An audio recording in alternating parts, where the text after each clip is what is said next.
Torah is just a long string of numbers. Some say that it's a code sent to us from God. That's kind of interesting. Yeah, that's just good stuff. Check this out, okay? The word for the Garden of Eden, Kedem. Numerical translation, 144. Now the value of tree of knowledge, all right, in the garden, right? Eitz HaChaim, 233. 144, 233. And you can take those numbers. So like the Fibonacci sequence. Fibonacci. Fibonacci is an Italian mathematician in the 13th century. If you divide 144 into 233, the result approaches theta. Theta? Theta. The Greek symbol for golden ratio, golden spiral. Wow. I never saw that before.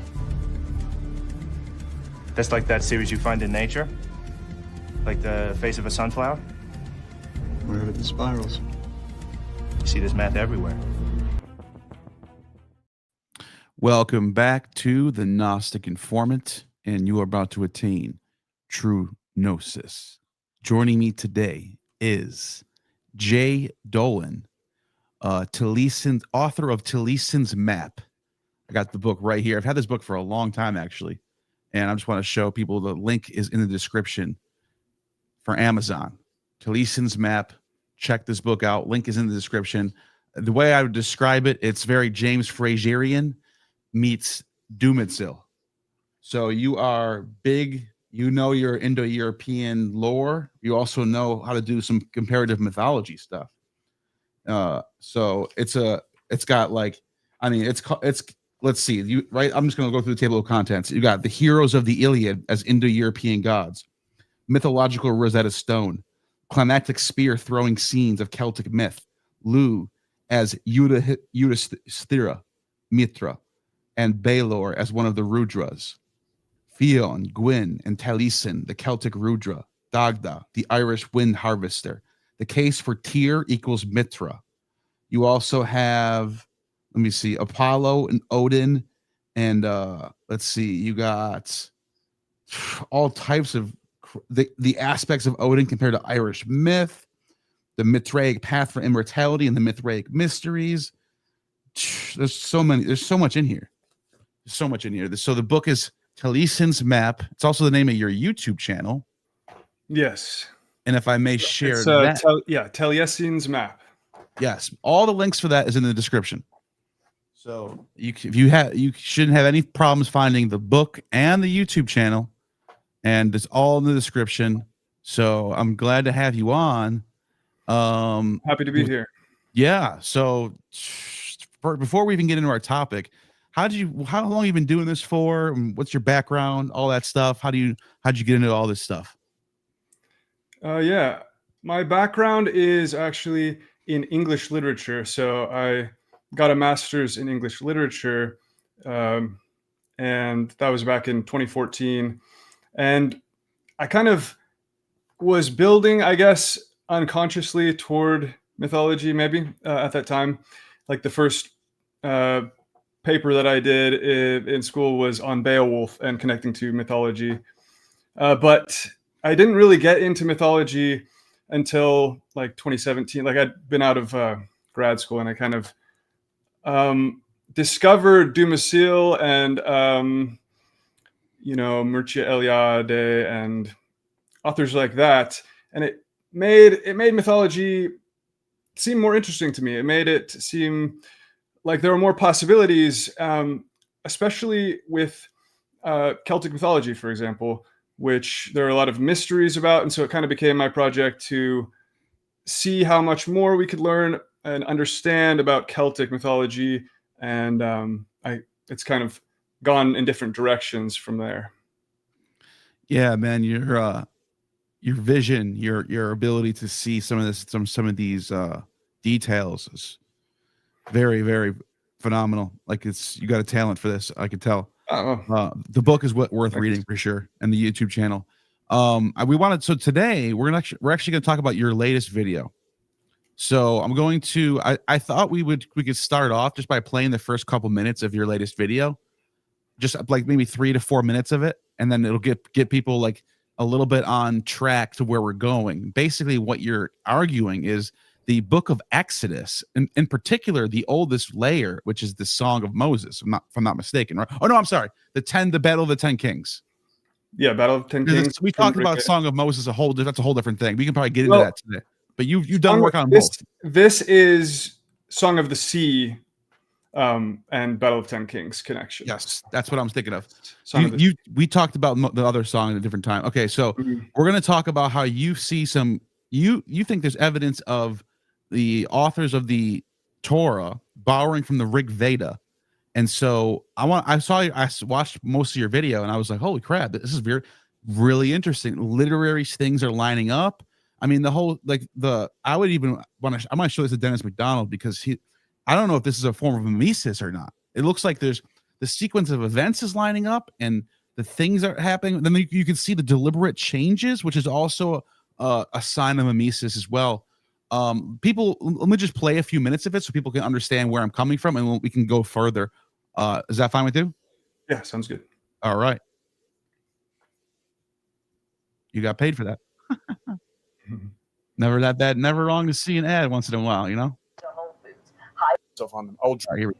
What I'm going to be doing is stepping through RigVeda 7.18, that is the Battle of 10 Kings hymn, along with Exodus 15, the Song of the Sea, and showing how not only do they tell of essentially the same mythical event, the waters becoming dry, becoming shallow enough to cross so that, the protagonist group can pass through, and then the god being called on and he causes the pursuing enemies to be drowned by those waters that have been crossed. All of that, not only do both of these hymns tell this same fairly unique or even very unique with all of the specific details events, not only that, but they develop their imagery and theme in approximately the same order of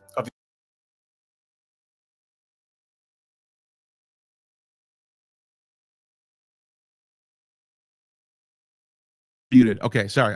Now I'm unmuted. Sorry, my bad. All right, good thing I caught that. Just want to take a quick pause on that. I'm going to go back to it, but I just realized something. If someone might be watching this and they might be saying, look, these are completely different cultures, man. One of them is an Indo-Aryan culture all the way in India, and this one is a Semitic culture all the way in the Near East. How can you even begin to even put these two on the same table? So if you actually understand the Bronze Age and the Iron Age, you actually should not be surprised. And I'll tell you why. I actually have some slides left over from my last video, which is this is the makeup of the Indo-Aryan / Indo-Iranic language groups from the Middle East at the time of the Iron Age. So you can see the entire eastern side of Babylon. So Babylon would be right here. I don't know. You probably can't see my mouse, but everyone knows where Babylon is. It's where the two rivers, you see where Arabia is, right to the right, and that's Babylon. Everything to the east of Babylon in the Middle East is people that speak Indo-Aryan, Indo-Iranic languages related to European languages, right? Related to the Vedic Sanskrit, related to Scythian, that type of language group. So we know that there's a culture in the Middle East at that time that sort of has a lot of these borrowed motifs, even if the myths aren't the same. You can also see a big dab in the middle where it says Mitanni. And if I might, I'm going to show you that. This was the Mitanni Empire from 1500 to 1300 BCE. You can see they were ruling the Assyrians at this time. The Kassites were ruling Babylon, and the Egyptians were ruling all the way up until their borders. So the Mitanni Empire was actually down into the Levant where Phoenicia is, where modern-day Lebanon is. So they were in the Middle East. And in fact, the Mitanni Empire at this time, one of the documents we found in that location is this right here. This is a a Sanskrit text written with cuneiform, pre-alphabetic Sanskrit with cuneiform, with RigVeda gods on it. So it has Mitra, Indra. Indra's one of the gods on here, and it's got Agni, it's got Varuna. All of them are on this text right here. Also, if you think that's not enough, the Hittite Empire, right after the Mitanni Empire breaks apart, you have the rise of the Hittites, and they rule the same region, but even farther west, but they still rule down into Byblos, down into modern day, almost where modern day Israel is. So the idea that there's no way that any Indo-Aryan culture could be influencing cultures in the Near East is absolutely, anyone who says that just does not understand the late Bronze Age, early Iron Age division of language speakers and cultural people in the Middle East at this time. Is actually one of the best candidates. In fact, Bruce Loudon, Greek myth in the Bible, has written tons of influence on this type of biblical stuff. MLS has talked about this as well. So they're borrowing from each other as well. The influence goes back and forth. So I just wanted to make sure anyone who's just thinking this is completely nonsensical, not even worth even doing some comparison, you're just objectively wrong. So let's go back to the clip and let's play a couple more minutes of it and then we'll discuss it. The organization within the hymn itself, so that you can see some of the very same moments in both kind of happening in approximately the same sequence. So I want to show this visually so you know what I mean when I say these hymns are telling the same set of details, set of images in the same order. When I say the same, I mean this approximately the same. So you can see for yourself, I've color coded where in both hymns they're doing approximately the same thing, same part of the development of the hymn. So for example, the pink here is the intro for both. As you can see, the Vedic hymn is consistently longer, more wordy, more imagery happening, which seems to be shortened in the Exodus version. So I'm arguing that this is the adaptation into Exodus is a kind of shortening and summarization. I'm cutting away a lot of the extraneous Vedic elaborations, things that wouldn't have been pertinent to them, to make the version found in Exodus. But that this is showing a direct process of adaptation. Now, there's also a debate whether this shows adaptation or whether it just shows that these definitely came from a shared source. So we'll hopefully go into that a bit after I've walked through the parallel. So you can see if we zoom in here, that this intro material for the RigVedic hymn, Battle of the Ten Kings, it begins with talking to Indra, the god, and calling him the god of our fathers. That's the first thing that is said. And then some praise of Indra throughout, describing him as a king and a herdsman in elaborate ways. And then concluding with invoking him as our shelter. Might we be in your good thought, Indra, in your shelter. So the main details here are that this intro invokes the God as the God of our fathers. And that happens to be exactly what the Exodus hymn opens with, saying, I will sing to the Lord, he is my father's God, in verse 2, and my defense, or my strength, or so that word for defense is translated differently. But this is just to give an overview, a bird's eye view of what I'm talking about when I make these parallels. So that intro is shorter, but is hitting the same. Is that Exodus 1:1 you're talking about right there? This is Exodus 15. Okay. Yeah, Song of the Sea. So okay. Opening points, which are not in every hymn that you read. You do not see an invocation of the God as the God of our fathers, except in certain hymns. It's not ubiquitous. And then the main theme gets developed in the green section. The floods that had spread out, Indra made them into fords easy to cross for Sudas. Whereas the theme gets developed in the green over here in the Exodus. Pharaoh's chariots and his army he has hurled into the sea. The best of Pharaoh's officers, both horse and driver, he has hurled into the sea. So that is the theme of the waters being dried. And then the pursuers, as we see in the Vedic hymn, further down is where the pursuing enemies get covered with the waters, as in the Exodus one. And then one of the key things is that in the yellow section here, number 3, we have a direct. I don't know if you put this in there, but something I just noticed real quick, if I can just share my screen, I'll go back to that in a second, but I just wanted to go and look at the comparison in the Hebrew, this is the official Tanakh translation of just the Hebrew side, not the Greek. It actually has the horse and rider in here. The horse and rider. It says horse and rider. Okay. Yeah. So yeah. That's fascinating. But think about that. That's a horse and rider, the chariot riders and the horse rider. That's very common in the RigVeda. You both and I read the RigVeda. It's in every page. The chariot riders, the chariot rider, horse and rider, all over the place. So I didn't even, and obviously they have horse and riders in the Iron Age in Israel. The Hyksos brought them to Egypt, in fact. So they were already in Egypt in the Bronze Age. But so that doesn't necessarily mean it's automatically Indo-Aryan, but that is sort of a thing that you get in the RigVeda so that's a big deal. So I just wanted to point that out. I never even thought about that until after I'm looking at your video. So that is one of the lines that I show a parallel for in the more detailed breakdown. Yes. So that's a very interesting parallel that I wasn't even thinking about. So let's play a couple more minutes of this and we'll talk about it some more. Quotation of the pursuing enemies speaking, and what they're doing is approximately the same in both cases.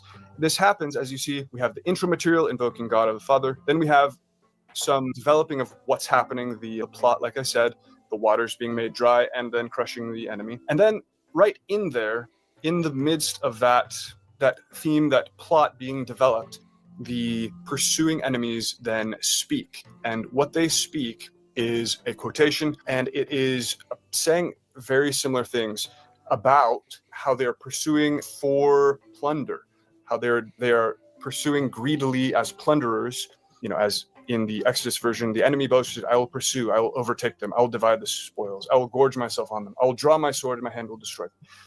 All right, that's interesting. Let's take a look at that. That is a very fascinating little thing you noticed there. So let me just go to Cross Bible. We got here, the enemy said, I will pursue, I will overtake, I will divide the spoil, and my lust shall be satisfied upon them. So what do we got on the RigVeda side that you notice with this parallel right here? So on the RigVeda side, do you want to have the exact text right now, or if you have it, it'd be great. Yes. Okay. I'll pull it right up. Yes. Let me just I got to switch over to my other. Yeah, sure.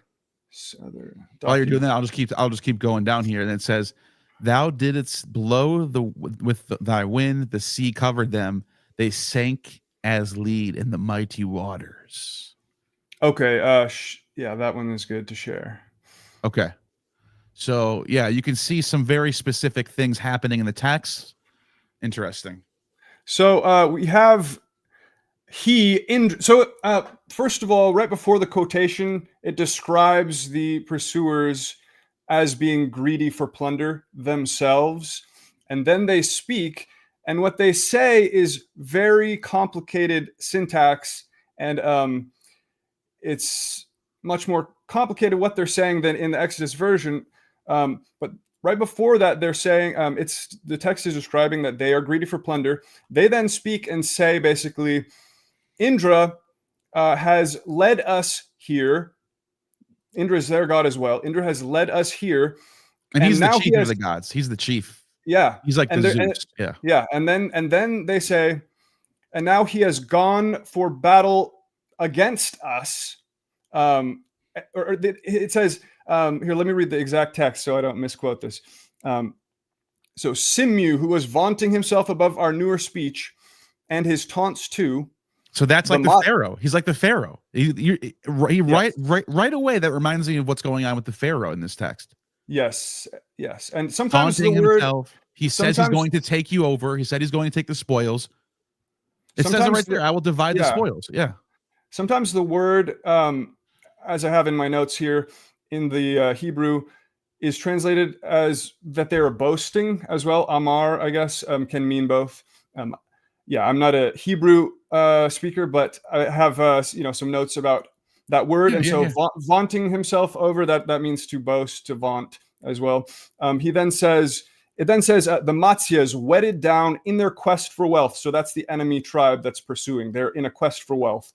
The Pakthas and the Balanuses spoke out, and they say, the feasting companion of the Arya, that is a reference to Indra, he is their feasting companion, who led us hither with desire for cattle for the Tritsus. So that's this very complicated syntax. It's hard to follow. But what that means is Indra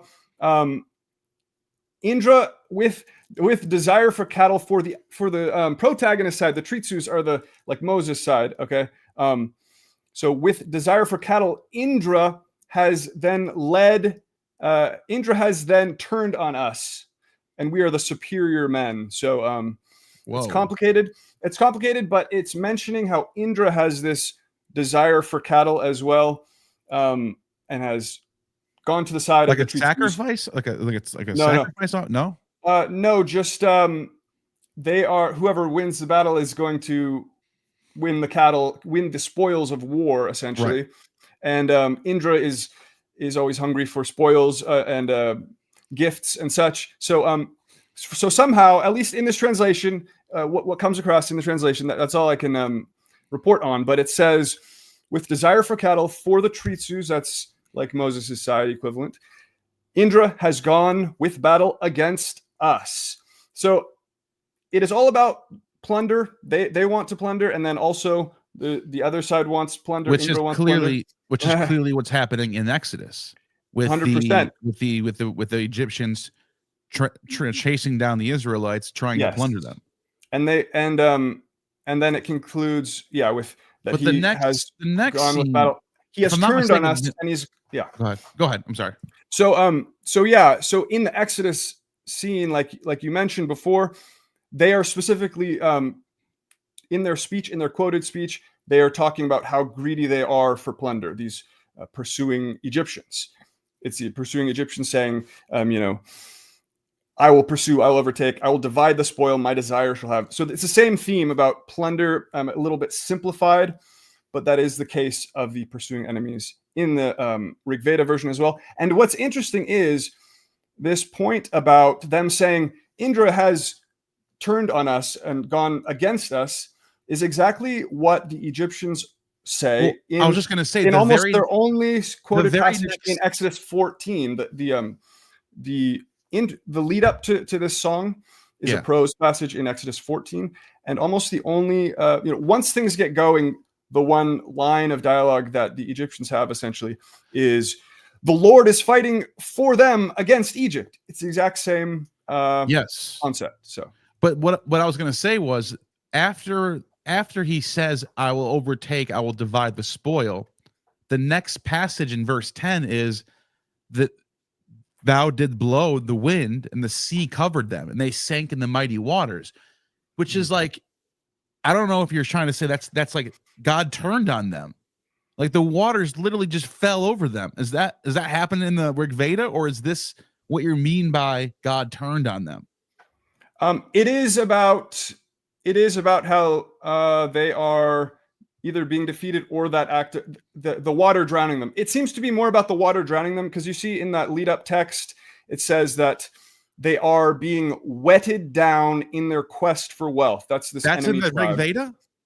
They're being wetted down. That means drown. They're being wetted down. That's what it says. Wetted down meaning like cut down. They're being cut down in their quest for wealth. So not water wet down? Well, let's see. Wetted like a sword. It is, you have to kind of infer which part it's referring to, but right before this, in verse 5, it does say that they are being made into the flotsam of the river, that the water had been dry for the protagonist group to cross. Show me this verse. So, this is nuts. So waters parted for the chosen, even the floods that had spread out, Indra made them into fords easy to cross for Sudas. And then it says right after that, he, Indra, made him, that's speaking about the enemy poet essentially who's saying some kind of curses to them or to the, you know, in the battle. This is going on. A lot's going on. But Indra made him, that enemy sage, into the flotsam of the rivers. Then it says Turvasha Yaksu was himself the offering cake. That is, he's been turned into this inanimate sacrifice-like. Now, these are other enemies. This is blowing my mind. Yeah, what it's verse, like when, what passage in the RigVeda is this? I'm okay, not. I totally believe you, but I just got to. I'm just blown away. Yeah, I absolutely. want to see it for myself. Okay. So let's see. I actually don't have the numbered, but if I could pull it up on my other shared document. Yeah, definitely. You know, because someone watching is going to want to see this, and they're Oh, going to want to be able to. You know what I mean? Yes, this is from Jameson and Brereton's translation of the text. Yeah. Okay. Okay. Let's see. And this is in the same sequence of events where the water, after he says he's going to take the spoils, the water comes in, because Indra is kind of a water god in a way. He's the storm god.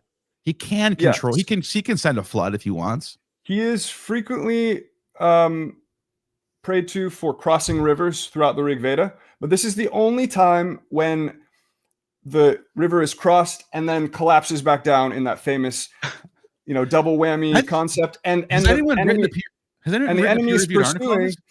enemies pursuing are speaking specifically about plunder, and they're being described as greedy for plunder. Yes, this is my dude. Combination. This is such a strong case, dude. Have you looked and found has anyone proposed this yet? Is there any peer-reviewed articles on this? Any old J stores from the 1900s? Anything like that? So I have not found anything. It's good. I don't have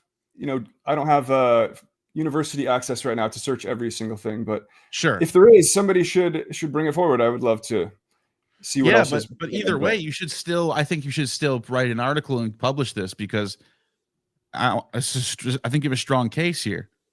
Okay, let me just pull up let's see the verse. Let me just pull up the verse for you, okay? Yeah. So you see my, okay, you can share that. So, okay, all the text is here. This is directly copy and pasted. And it's verse 5 right here where it says, even the floods that had spread out, Indra made them into fords easy to cross for Sudas. That's the protagonist king. And then it says Simyu, that's an enemy sage who was vaunting himself above our newer speech. He, Indra, made him into the flotsam of the rivers and his taunts too. And then Turvasha Yaksu. This is all in verse 5 and 6, essentially. Yeah. I don't have the numbers there, unfortunately. That would be. Is there any way we can get that number somehow? Do you think, or no? Right Absolutely, now? I can. It'll take me a second to pull that up. Yeah. I mean, because I know in some parts, there's some places on the internet where you can get a side-by-side Sanskrit one side, English on the other.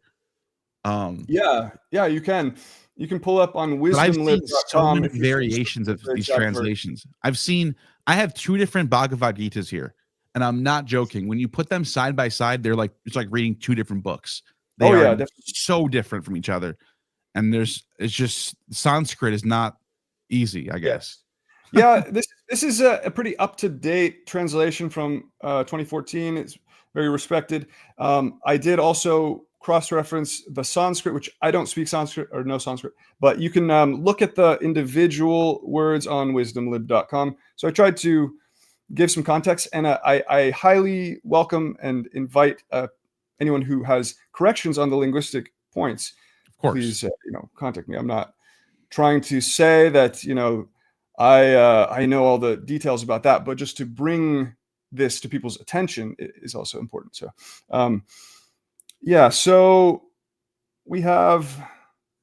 Do you want me to pull up just tell you the number of the verse, or do you want to pull it up with a number next to it? If you can give me the hymn. This is RigVeda, right? It's not from like Samaveda or any other. This is from RigVeda. Yeah, RigVeda. Okay. So 7.18. This is the oldest one. Then this is the top of the line Veda. Yes, and this is from what's known as the family books.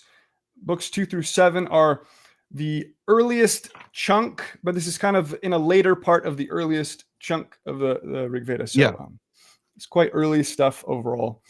The way mine's numbered, it'll say 03-006 hymn 7 Agni. You know what I mean? Yeah. So yeah, all that stuff about the flood spreading out and Simu vaunting himself above our newer speech. That's verse 5, and then verse 6. Verse 5 from which hymn? Which hymn? Verse 5 from 7.18, book 7, hymn 18. It is the Battle of 10 Kings hymn, and it's considered by scholars the most prominent, quote unquote, historical hymn of the RigVeda, which is one key point. So like starts with all is with thee, O Indra. The treasure. This one does. No, 7.18. It should start with since with you. Okay, is that the Griffith? Yeah, this is another English translation. So I'm just trying to. Sorry. Yeah. Yes, exactly. And which verse are you looking at? So for the waters parting and collapsing, it's verse 5. Verse 6 then describes the enemy being turned into some kind of flotsam or offering cake. The river's curse of the river's fury, it says here. Yeah, it's like something's going on with waters. Yeah. So this is just a translation. People choose their own. English are going to choose their own way of explaining it. But yeah, I can definitely see what you're saying right here. There's definitely a fury of a river going against these people. Yes. Yeah. So, and then that leads into the enemy. Eager for spoil. It says eager for spoil. Turvasa Perodas, fain to win wealth, like fishes urged by hunger. Yes. Ooh. So that is the same kind of attitude of the enemy. That's the enemy pursuers. Fools. Listen to this. Fools in their folly, wasted by her waters. They parted inexhaustibly. Parusni, Lord of the earth, Lord of the earth, with his might repressed them. Still lay the herd and the affrighted herdsmen. So you can see, I can definitely see what you're talking about here. Now, obviously, I don't know if anyone here is watching that can come and check out the Sanskrit, maybe, but obviously, one key point. If two different translations are agreeing with what you're saying, I think that gives you a likelihood that what you're getting at you might be onto something here. Well, I cross-reference about 3 translations, but what I'm really want to get across is that it is like an 18-point comparison that I go through, and one of the fascinating things is, first of all, what I'm suggesting is a matter of translation in the first place. Yes, you're not going to get to it. The words are going to change between the two, between the Sanskrit and the Hebrew. So you're never going to get an exact one-to-one on anything. So that's part of the argument, is that things are being adapted and translated already. And secondly, what's amazing is it's like a mimesis. It really is a mimesis going on. What's amazing is that the order of images, the overall structure and how they're developed, as well as key metaphors and obviously the overall main event, all these things survive translation from their original languages into English, both separately, and you can still see the line by line alignment all the way through. So that's what's amazing. So I agree there could be probably improvements on reading these and presenting them based on language, but also I would trust Jameson and Brereton, who translated this Sanskrit with the meaning as much as any other anyone in the world today. So you're using you're citing scholars, you're going through a scholarly translation, as was I in this one right here. And we both our translations that we're reading seem to align with what you're saying. So I mean, it'd be very strange if some sort of Sanskrit expert came and said, "Wait, no, I got the original right here," and it doesn't say anything like that. And then we're. It's not like you did anything wrong. All you did was you just went through what the scholars are telling you. We're doing our best without knowing Sanskrit. So exactly. I reached out to Mukunda and I said, if you have time, you could jump in and show us, because he knows the Sanskrit, if he wants to just kind of confirm it, and that would be big, dude. That would be big. So, but that he said he's not going to be around for like another hour or so. Who knows? We can just keep going. That's all right. Let's keep going. Yeah. What else? So that's the big one though, because this is the biggest thing about the Exodus is everyone, you can ask any person out there what happened in the story of the Exodus. They might say, oh, the plagues, but most of them are going to say, oh, the waters, and then they fell on the Egyptian. That's like the famous scene when you think of the Disney movie Exodus. You think of Moses with his staff going like this, and the waters separating. I mean, that's embedded in all our brains. If you're a '90s kid, you grew up with that movie, Prince of Egypt, right? And then all of a sudden, the waters come, and the chariots get all washed up. And what's even crazier is that in the RigVeda and in Exodus, you have the chariots and the horse from the chariots, and which is very RigVeda-y, for lack of a better term. And that's all over the RigVeda is horse and chariots. You have it in this sort of haunting concluding phrase where those images are coupled together, like horse and rider are thrown into the sea. It's something very similar. The teams and their battlers followed orders, and that meaning down to the depths of the waters. So it's very similar. There's this show I used to watch all the time. It's called Mahabharat. It's a Indian show, and it's in Indian. It's in I think it's what are they? Prakrit? Is that the Hindi? Maybe that's what they speak. But I would watch it with the subtitles, and I just like every scene is, if you watch, I just clicked to a random video, and it's them in a chariot on a horse and chariot in war. Look at this. I clicked a random video. That's how prominent the horse and chariot is in Vedic culture. So when you open up a book of the Exodus with a horse and chariot, and then all of a sudden you start seeing sequence of events is lining up, and then you see in the RigVeda there's these greedy warriors going after people for spoils, and then all of a sudden Indra goes, "No, I'm turning on you." In fact, put water over them and let them sink into the waters. You go, and then you see that in the Exodus. You go, whoa, is it possible? Now we already established that you and I earlier in this video, we already established that the Mitanni Empire, who were the biggest empire in the Middle East for about 200-year period, and their borders stretched all the way to Egypt. Their borders stretch all the way to Egypt in the Levant. And and archaeologists have found from this period cuneiform tablets that have Indra, Mitra, Varuna, and Agni, and Varuna. I already said Varuna. And those Vedic gods from the RigVeda were in the Middle East in cuneiform tablets. So any sort of educated scholar or scribe who's like their job it is to do trade with the Mitanni, they had to have known that they would have learned this stuff. Most likely, I can't say it for sure, but then you couple that with the idea that other parts of the Hebrew Bible is heavily drawing from Assyrian and Greek and Egyptian, and the way they sort of put together their national stories by using other epics like the Enuma Elish.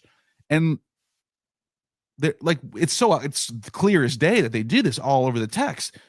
To me, what you're saying is very plausible. Very plausible. So I don't know if you got any more let's keep going. Yeah. Oh yeah, I lost your sound for a second. I don't see that you're muted, but I can't hear you. You're still muted somehow. Huh.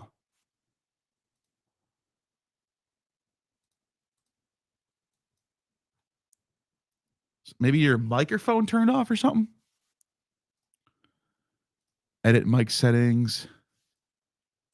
Yeah, your mic just stopped working all of a sudden. There it goes. Oh, I switched.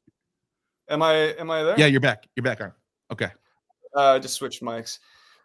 But yeah, the Mitanni is one of the most interesting possibilities for how this could have happened, I think. And the Mitanni were not Vedic per se, but extremely close. Obviously, they had the same set of gods, so you could almost see them as an extension of, it's hard to classify where do you draw the line even, but they're considered Indo-Aryan, and the main branch of Indo-Aryans went into India and became the Vedics. And so the idea, among some, there are different theories about how this even happened and when the breakoff was and things like that. So I'm not going to say this is definitely what happened, but according to Michael Witzel, who I cite a lot in this, they would have broken off before the Vedic Indians, the future Vedic Indians went into India. They would have been an earlier break off. And so they obviously would have had some oral tradition similar to the Vedic, but not technically of the same exact designation, because they didn't have the Vedas as we know them. Yes. They would, and but you do have in this tablet that I mentioned, you have a clear mention of Varuna, Mitra, and Indra, and then it even says, the way they're described. I don't know if it has it in here. I think I read it on a recent stream where they're described in their. Here it is, right here. They're described with their roles that you find in the Vedas, in the Vedic tradition. So, like you pointed out a very interesting point. They wouldn't have the RigVeda that we see today, but the question could be: does this story sort of echo back to a different or earlier time? Was there a different version? And something like that is what I'm asking. You know what I mean? Yeah, I think that's the case. That's the exact right question to ask. When this was composed for the RigVeda by the Rigvedic people, were they just repeating a song that was old already and reapplying it to their own legends in their time? And so I go into in my video some reasons to doubt that is the most likely thing to have happened, actually, because for one thing, this is the Mitanni themselves are a little bit. It's in doubt. It is debated whether there was that much or any actual Indo-Aryan population that were ruling in this Mitanni Empire. So there's an argument about whether this was just cultural diffusion, some kind of borrowing of these gods for ceremonial purposes, as well as terminology about their horse breeding. There's a horse breeding manual that has some these Indo-Aryan words in it. So that's kind of the trace of Indo-Aryans in the Mitanni Empire. I go into, in my video, the scholar Eva von Dassau argues that this is sort of actually, she's skeptical. Let's put it that way, put it mildly. She's skeptical that there was actually any people there that were the Indo-Aryans in the Mitanni, that instead she thinks, at least the evidence we have, there's no imprint of the Indo-Aryan language in the grammar or other words. The set of words from Indo-Aryan that are surviving are extreme. It's actually extremely small set, even though these are important gods. Those gods in the treaty are among a large number of other just Hurrian gods. Everything we have about the Mitanni is there a Hurrian same in Persian, though. The Persian, the Avestan sort of literature, you see the same gods that you find in RigVeda, but it's not. There's a big difference going. You see a lot of different stuff going on. So I would imagine with the Mitanni, it's kind of like the same. You're not going to find an identical text. Well, you're not going to find Sanskrit. You're going to find something similar, but a little bit different. It's complicated because the Hurrians were already in the area. The Hurrians were the larger group of people that supposedly the Indo-Aryans became this tiny ruling caste over and became kings. There's a few kings of the Mitanni that have throne names that are Indo-Aryan. That seems to tell you that you can see they're a little bit more to the east than the Mitanni would be, but right in the same area. That seems to tell you that there could have been one or more actual Indo-Aryans who was a king, and then this tradition of Indo-Aryan throne names could have developed. But we have no evidence of an Indo-Aryan rather than a Hurrian kind of religion being practiced. essentially, Michael Witzel is agnostic about this. I want to say he's kind of the main scholar I go to on this. He says it could have been just that the Hurrians were somehow in contact and lived close by to actual Indo-Aryans to adapt this. But what this says to me is either way, it actually That's doesn't what I was just matter. going to say. That makes it Either even way- more compelling. That makes it even more either- compelling because Well, this myth is traveling. This myth is moving. Well, what I'm saying is, to me, either way, this was a tiny group, apparently, a small group, if there were any at all, of actual Indo-Aryans. I'm actually being skeptical about the Mitanni being the vector of transmission here. Yeah, I know. Is what I'm trying to say. It could be. I think that's still an open possibility. But my overall argument really gains its force, or it becomes interesting, because I'm arguing that there's actually a much broader set of parallels covering about 60% of the patriarchal narrative and Exodus that all have their closest mythological parallels in Vedic tales, many of which are seen as characteristically Vedic, and by scholars often seen as later developed Vedic. The point is, Wait. I need to know to what you me- mean by that. What you mean by later developed Vedic? Because are you talking about Persian period Vedic? I'm talking about this is the RigVeda. That's early. That's an early Okay. one. I'm Okay. saying when you look at the whole, you have to actually look at the entire set as much as you possibly can of parallels of myths, different myths, where Vedic is actually the closest to that myth type of all available candidates that you can compare against. And when you, in my interpretation of this, the set is so broad of about, to me, it's about 60% of this has been unnoticed. Yeah, But I was in going to any- say in that any case, 60% is a lot, dude. of the stretch from Abraham through Moses. And my point is, if you follow that, obviously not everyone's going to agree with that without looking at it. But if you Right. follow that, to me, the Mitanni possibility I become skeptical, because supposedly they were this tiny elite of warriors who became kings at some point. They left no trace in the Hurrian religion that was there, no grammatical trace in the language, a tiny set of lexical items. And supposedly they were supposed to have, in my interpretation, again, I'm seeing 60% of that, a large set of myths, including this hymn in an extremely line by line preserved manner. All of this carried for hundreds upon hundreds of years from the Mitanni down into Hebrew literature by a group that vanished like a drop in the ocean, apparently. And everything around them was all we have is just Hurrian. So I'm not saying it's impossible. Well, it might have been. I'm not saying it's impossible at all. It needs to Yeah. be investigated, but we have no evidence that they actually had this specific hymn, or that they were capable of maintaining this much larger set of parallels that to me are important. Yeah. And that's a separate conversation. Well, because we have in the Persian period, the Persians have a lot of connection with, the Vedic, the Avestan / Vedic. Like you can almost see them as like Greek and Latin. They're not the same, but there's a lot of overlap. So, and the languages are very similar. They have very similar rituals, the same gods, all that stuff.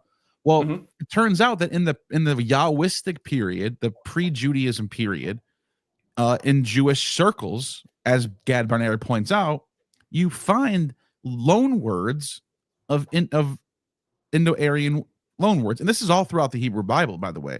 People have pointed out all throughout the Hebrew Bible, there's tons of Persian loan words, more than anything else, like more than Greek or anything. Like there's a lot of Persian loan words in the Hebrew Bible, in the Old Testament.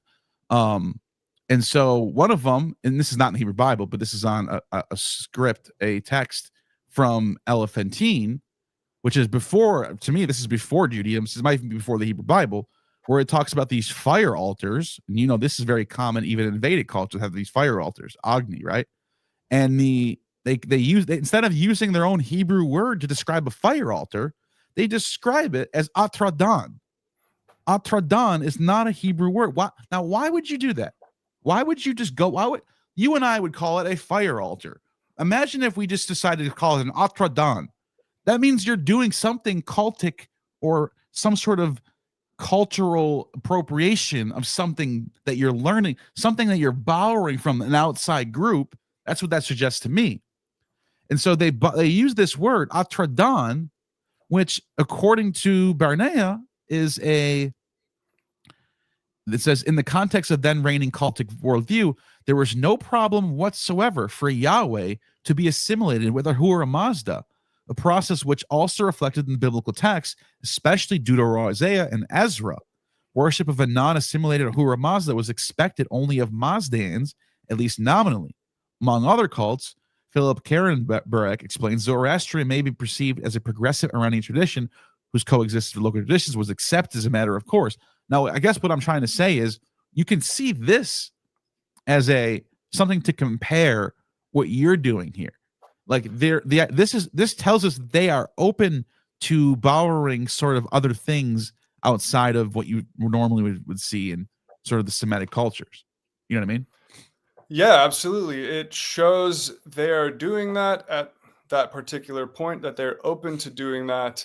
And so that's why I'm suggesting this, that it needs to be taken seriously, the possibility that it is actually directly borrowing from Indian tradition that has already been developed. Like I said, this is believed, this hymn that we looked at, it's believed to be a historical hymn, and scholars don't know quite how to contextualize what that means, but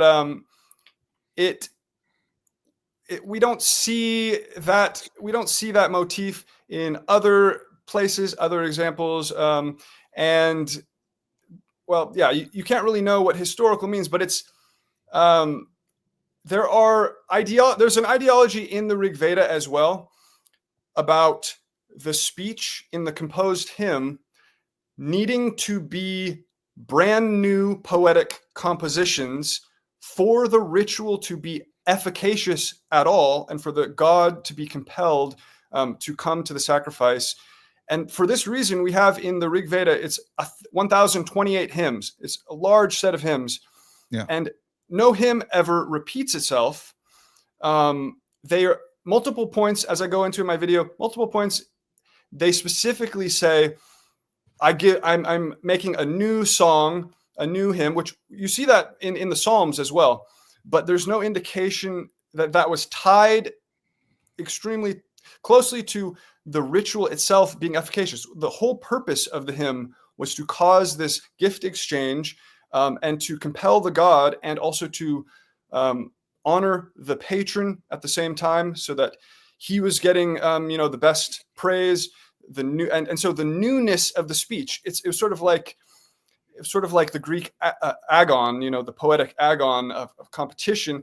For them, the competition of making, in the Rigvedic period specifically, the competition was to use old mythemes and things we know about the gods, but to make them into new poetic compositions in the Rigveda. And so for that reason, in 1,028 hymns, none of the hymns repeat, and it's extremely rare. There's a couple instances where a line will repeat or be very similar, but it almost, even lines almost never repeat. So this is crucial to understand. It's not a it's not like a rock solid proof that this was composed in its poetic form, in its structure, this hymn in the Rigvedic period.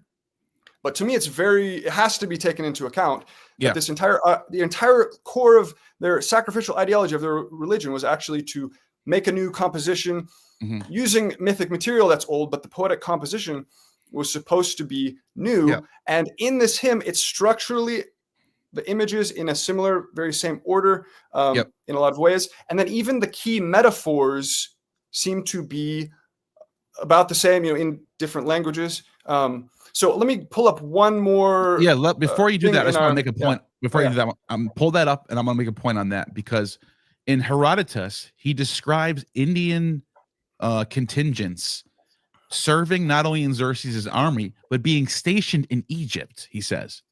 Persian records also list Hindush among the provinces sending tribute. And then if the Library of Alexandria theory is correct, that both Gad Barnea and Russell Gmerkin put forth, and some other scholars as well, that a big chunk of Genesis and Exodus were actually composed some point at around 300 BC, then I'm almost, I would be, I'm not going to say certain, but I would say it's very probable, beyond plausible, very probable that there were copies of the RigVeda in Alexandria at the time when Genesis was being composed. Now, well, that's the big question. Yeah, that's the big question. So that's what I'm trying to figure out in my head right now. I'm thinking, how much where could we see contact? My first thought is Mitanni, Hittites, Hurrian, maybe a Iron Age transmission of a different version of the RigVeda. That's one option. And you point out there's problems with that.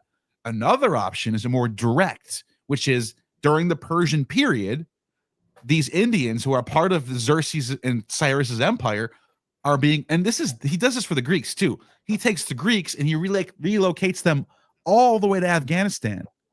Do you know that? I don't know, people watching this know this. You might know this. When Alexander the Great traveled all the way to the east, he found Greek cities there that were already there because the Persians made Greek cities. They're trying to move everyone around.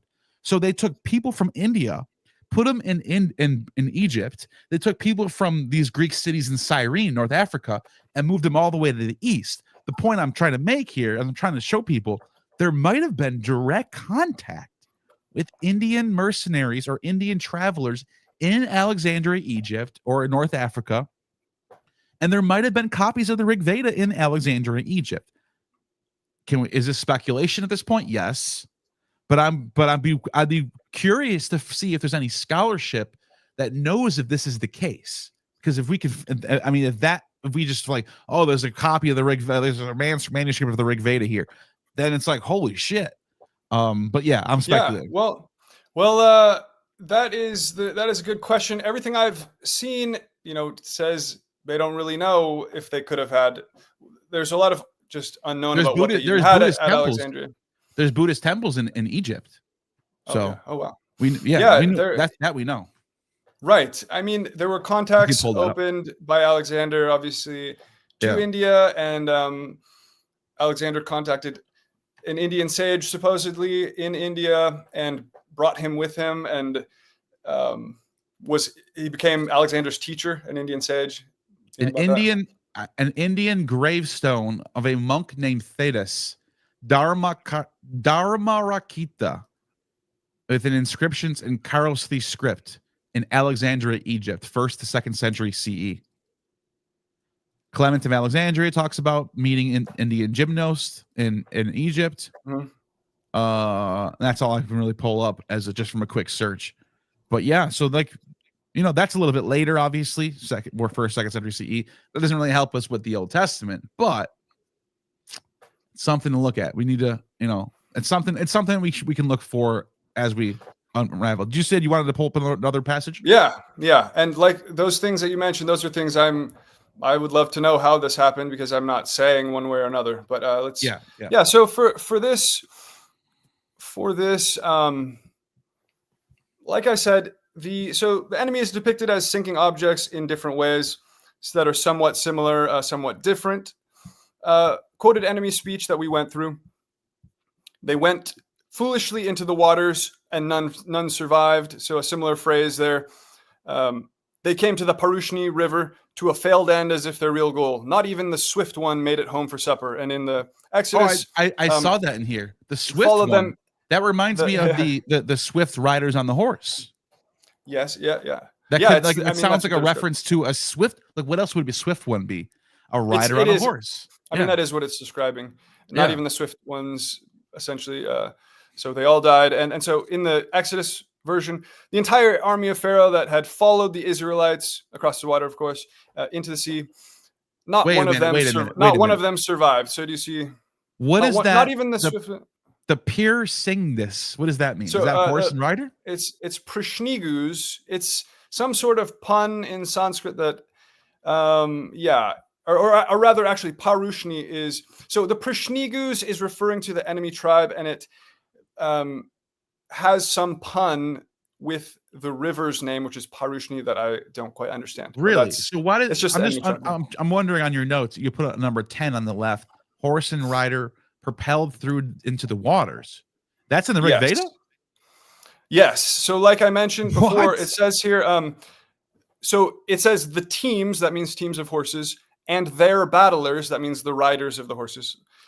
The teams and their battlers followed orders. So that is part of two sentences describing them going down to the waters. So the Prishnigus, the enemy tribes, were propelled down to the dappled one, Parushni. That's the Parushni River. They're propelled down to the bottom of the river. The teams and then it says the teams of horses and their battlers followed orders. So it's this kind of haunting phrase of like horse and rider thrown down into the sea, propelled down into the bottom of the river. You see, so it's every line, almost every line has something like this, and that's what's hard to get across without going through the whole hymn. But yeah, you can see right there that key haunting phrase about horse and rider. It definitely has its parallel. So I just want people to see this real quick, just so they know, just so they can see what you're talking about. This is from some sort of website. I don't know what this is, but it says Parushni is something in Hinduism. Where was this? The Sanskrit is Parushni. It says Peru, one of the rivers. Yeah, this is the river that it's happening on, and it is known as it's the Ravi River today in Pakistan, and leading like right into India. Right here. It says now called Ravi, RigVeda. So this Ravi River, this is where the god encloses their water and makes them drown, just like in Exodus. Yes, and they are going, the protagonists, so to speak, they're crossing from the Pakistan area into the India region, where they are going, where even in the hymn it describes, they then are going to settle and kind of like their destined land, so to speak. It's described in this hymn.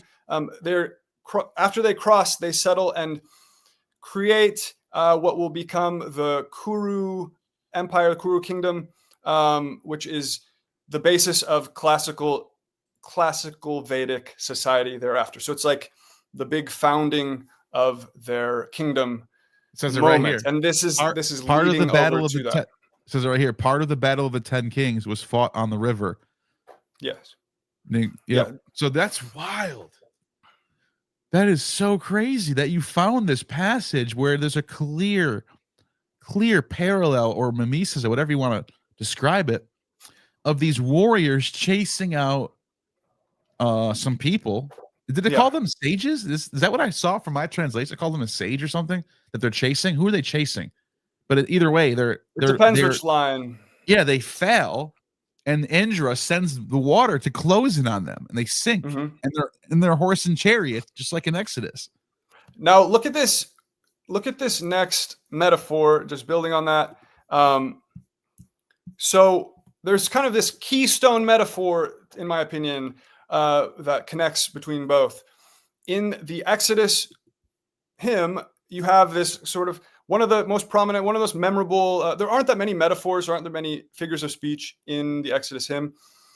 But of course, one of the key ones is, you sent out your fury. It consumed them like stubble or straw. So I guess the word is kash, Q-A-S-H, and it means some kind of chaff. You know, it's that word for chaff or stubble or straw. So the fury is consuming them, killing them, like they are some kind of weak vegetation, kash. In that point, in a similar point, I showed color-coded, similar point after the enemy speech, you get this keystone metaphor in the Vedic hymn, and it says, describing Indra, just as a wonder worker wets down, meaning to cut with a scythe, just as a wonder worker wets down the ritual grass. So just as a wonder worker cuts the grass, the champion Indra made a gush of them. So it It is the god destroyed you easily, like you were some small grass/straw, essentially, in both cases. I noticed in verse 15, the translation I'm reading right now, it talks about Indra's careful guidance came speeding down like loosed waters rushing downward. Is that what? Is yours say something like that too? What is the verse? It says first it says the Anavas and the Druhiyas seeking booty have slept 660,000 and 666 heroes. That's weird. 666. For the pious were all these mighty exploits done by Indra. These Chershtus under Indra's guidance came speeding like lucid waters rushing downward.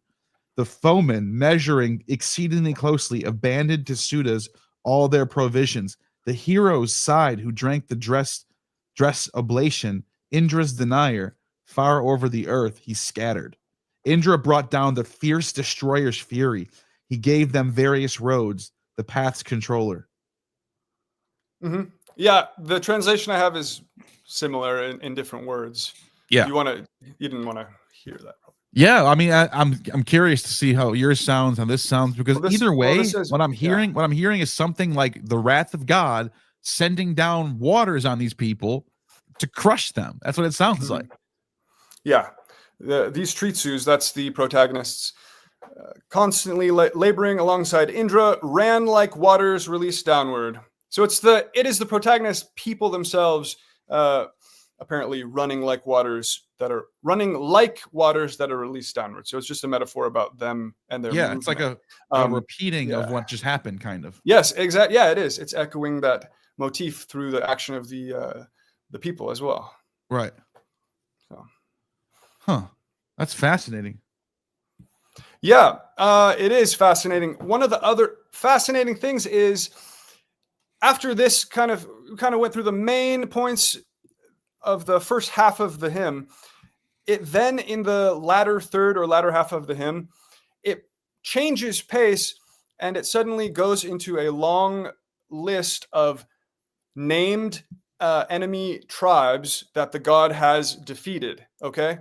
But that's exactly what Exodus does. I was just going to say, that's what Exodus does. The chiefs of Edom affrighted the mighty. And let me share my screen just to show them right now. So yes. And then we'll go right to RigVeda and see what that says. It says right here. So God stretches out his right hand, the earth swallowed them. Right. Okay. So that happens. And then it says, thou hast guided them in thy strength, to thy holy habitation. The peoples have heard, they tremble. Pangs have taken hold of the inhabitants of Philistia. That's one of them. The chiefs of Edom affrighted. That's two of them. The mighty men of Moab. 3, trembling take hold upon them. All the inhabitants of Canaan melted away. That's 4 so far. 4 different nations were melted. I mean, Canaan might be a combination of a bunch of them, but as far as we know, and then you got Egypt, that's 5, So it's mentioning different kingdoms falling or being like afraid after what just happened. So yes. What does the RigVeda say?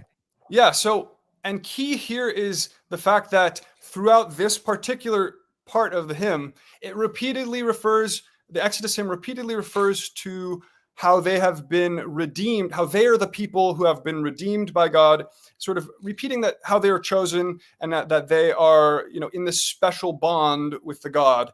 It happens in this part of the hymn especially. It's being emphasized as the destruction of the enemies is described. So it's the Indians are the chosen people, not the Jews. No, I'm just kidding. The Indian hymn has the same exact thing happening. Of course, every culture had this. But your ancestors are supposed to think this. You're not supposed to think. You're not supposed to think other people are the chosen people. We should be grafted into them. You're supposed to say we're the chosen people. No one needs to be grafted into us. Well, what you can see is that very much was in this hymn. And what's interesting to me is that it is in this specific part of the hymn where it's going through the destroyed enemies. It happens. They bring that theme up at the same moment. So let's hear what they say.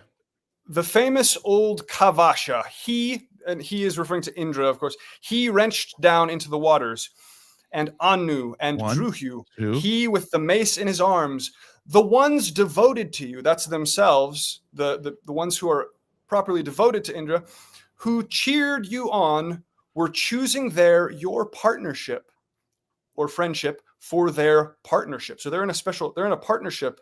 The good side, the protagonists who are speaking this hymn, in an instant, Indra split open all their fortified places, similar to some of the Exodus imagery. Yeah. Oh, yeah. Their 7 strongholds with his might. He shared out the patrimony of the descendant of Anu to Tritsu. We defeated the Puru of scornful speech at the right of distribution. The cow-seeking Anu and Druhyu people fell down to sleep. 4. 60,000, because one after the other, the rivals become subjected to you. Procure the subjugation even of vaunting Beta. They both mentioned 5. They both mentioned 5 different kingdoms. And even if that was slightly different, I didn't even notice. Yeah. I just read Exodus, and let me just go back to it real quick and leave that on the screen. You have so you just mentioned 5 different kingdoms right there. In this particular passage, it says Philistia, Edom, Moab, and Canaan, and Egypt. So I'm just saying, now you got 5 different kingdoms getting lined up. That's interesting. And it's in this same spot structurally in this hymn where the same things are happening. That's what I want to really get across. Whoever commits an offense against mortals who praise, and that's talking about themselves. It keeps saying over and over again, we are the ones who praise. We are the ones who do the religion, the praise properly. We are in this special partnership, right? So whoever commits an offense against mortals who praise, Indra, smash your sharp mace down on him. Oh, Indra. The Yamuna River helped Indra, as did the Tritsus. He despoiled Beta there entirely, and the Ajas, Sigras, and the Yakshus brought horses' heads as tribute. So anyways, even if the numbers aren't exactly the same. Yeah, you can see it mentions several nations that are scared. They're not, they saw what happened to these people. They're scared, and they're offering tributes. They're shaking. They're frightened. You can see the same. It's the same narrative, but it's just the strongholds are being destroyed. You know, in the Exodus version, they're melting away, and it says right here. It says the mighty men of Moab, trembling, taketh hold upon them. All the inhabitants of Canaan were melted away. The pangs have taken hold of the inhabitants of Philistia. You can see who the authors of both of these stories are trying to relay the same thing with with more of a localized, more personal version. In this case, it's the Levantine nations. In your case, it's the Eastern, Indo-Aryan nations. Exactly. So after that, there is, right before the conclusion, after they've done this list, they then mention this motif of a mountain, which is, it's not exactly the same, again, in both cases, but it's interesting that it happens at the same point. They say that Indra has cut down Shambhara from the lofty mountain, and then they did not neglect their partnership with you, who provided for them. So now bright dawns will dawn forth for the patrons. In the Exodus version, you brought them in and planted them on the mountain of your own possession, the place, O Lord, that you made your abode, etc. And then the concluding line is the aspiration of Paijavanas Sudas, that's the king Sudas, lordly power difficult to attain and unaging as he seeks your favor. In the Exodus hymn, it says, the Lord will reign forever and ever. So it's, I categorize the final line as similar but different again, referring to unaging lordly power of the king. And in the Exodus version, that has been entirely transferred to the Lord reigning in sort of an eternal way instead. But if I could just switch over to my color-coded thing one more time. Yeah. Okay.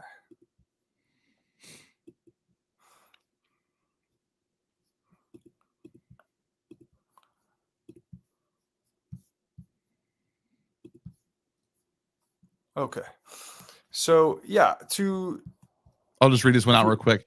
Faber Poeticus says, imagine these two hymns were both submitted in the same college class. Major suspicions of plagiarism. Nice. You might be right. Thank you for that super chat. So you got another one coming up? Okay, so just to zoom out for a second and reiterate how this is working out, this purple section toward the end in both, that's the list of defeated enemies. You can see that the two hymns are broken in half, kind of, where the first half develops this famous event and the specific metaphors that I touched on. And then suddenly in the second half, it switches over to this just a quick run through of enemies defeated and how we are in this special partnership with the God. And then I do want to highlight that there's a section here that is a bunch of some mentions of things that have to do with Vedic sacrifice that did not seem to be similar to the Exodus. So in my theory, in my argument, things are being adapted and made shorter in the Exodus version. So it just describes the 200 head of cattle that are being brought, and Agni and the gift horses, some sort of Vedic ceremonial tribute, perhaps, or sacrifices that then went on. Okay. But yeah, I just want to show this visually, I think is important, that the structures develop in this very similar order, hitting these same moments. Yeah. The next. Wait, how many? What are the nations? I'm just curious what the nations are. Which nations do you mean? You said it mentions a list of nations that were defeated. Oh yeah, that's what we just went through. That's the purple. Yeah. What we just went through. So do you know what the nations are? So. Well, sorry, the defeated enemies and their peoples. Yeah. Okay. Right. List them by name. But that's kind of echoing what we just saw with Philistia, Edom. Yeah. Yes, that's what I meant. It's that section. I just wanted to show where that is in the hymn visually. Yeah.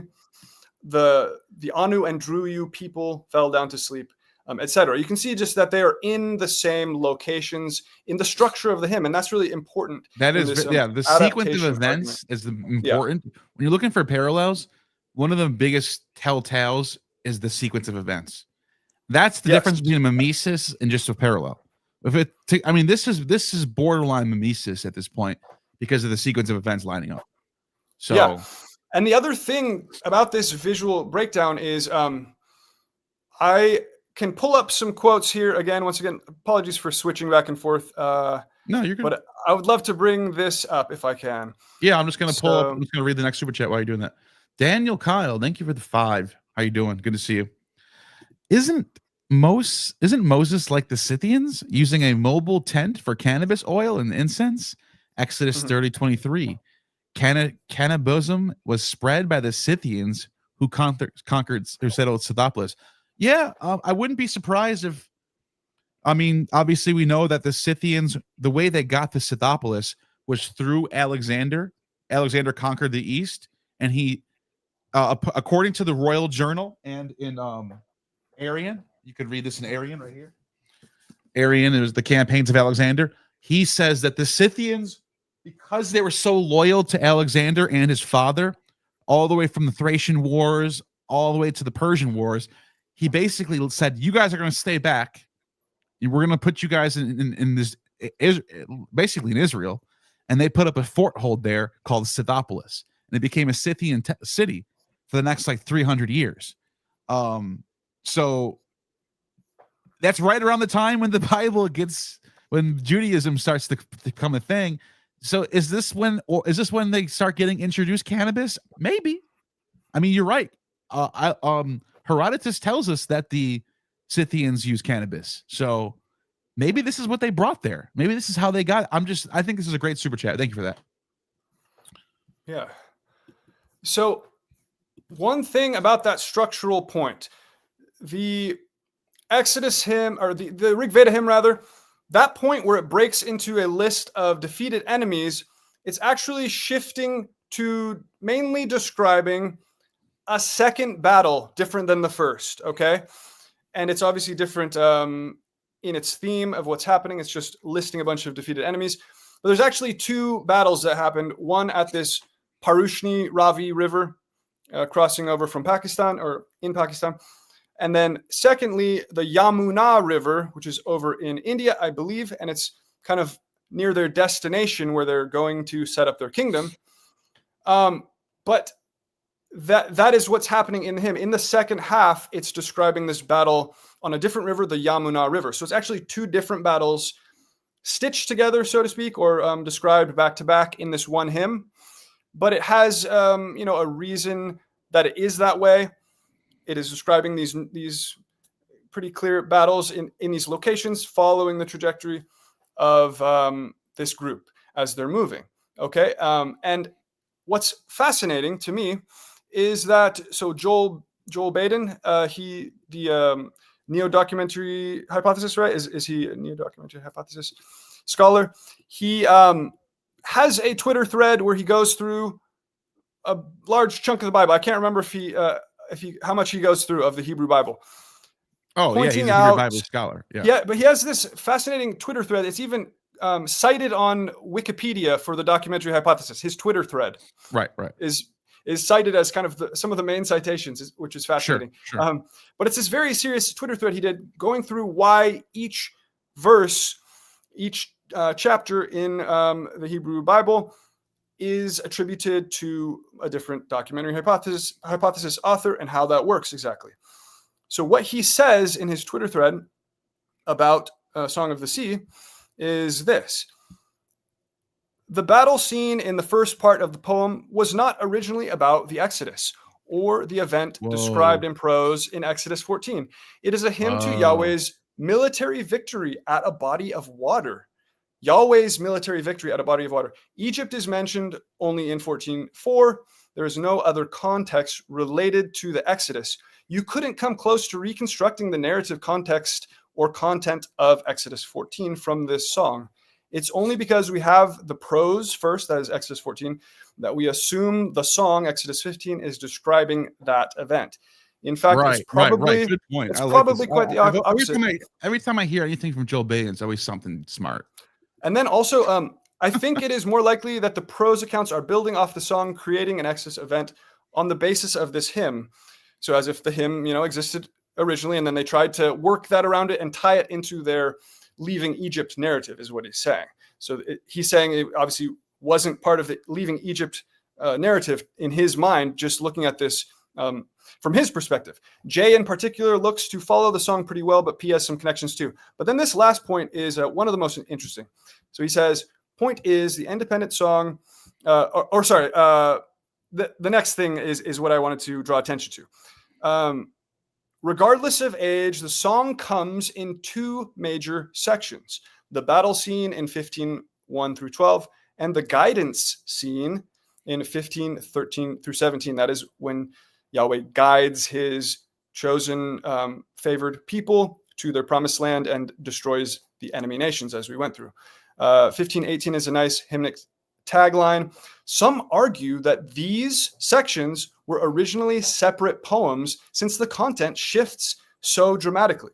So what's fascinating to me is that this is a structural seam in the Exodus hymn that independent scholars of the caliber of Joel Baden, looking at Exodus, say it's like there's two hymns here, because the events, what's happening seems so different in these two sections. Yeah. Well, in the RigVedic hymn, it's literally about two separate battles that happened at separate points in time. In the Vedic hymn, it has a reason to exist that way. But that same But it doesn't have a reason to exist. It doesn't have a reason to exist that way in Exodus. And that's you a classic. Publish this, dude. That's a classic sign of something similar to a blind motif. You know, the concept where yes. It's not the same as a blind motif. It might be like a blind seam or something, right? A blind mimesis. Meaning, now that it's in this new hymn, you're left scratching your head. Why does this hymn break in half at this exact point? Yeah. What does he say about 300 BC after that? Let's see. Oh, that's your own note. Okay, I thought that was okay. Never mind. That's other material about when writing. I thought he wrote that. India. I thought you were saying. Sorry about that. Yeah. No, you're good. No, he didn't. So those two things, from an independent perspective, not thinking about these parallels at all, just looking at the hymn on its own, he says this can't have been from the slave escaping Egypt narrative originally. It doesn't have anything tying to that. Instead, it seems to be about a battle on water. That's exactly what the RigVedic hymn is about. And then it has this weird seam where it's so striking of a seam that some have proposed that it was originally two separate hymns. Well, the RigVedic hymn is about two separate events that are actually spaced apart. And it's understood why that is in the RigVedic version, much more so, I think. So, you know what you need to do is you need to get someone to confirm your translation.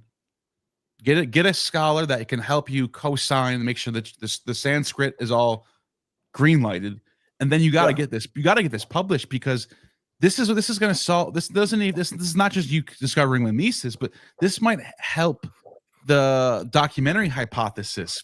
Exactly. Yeah. I think you're onto something here. Well, I think it is material.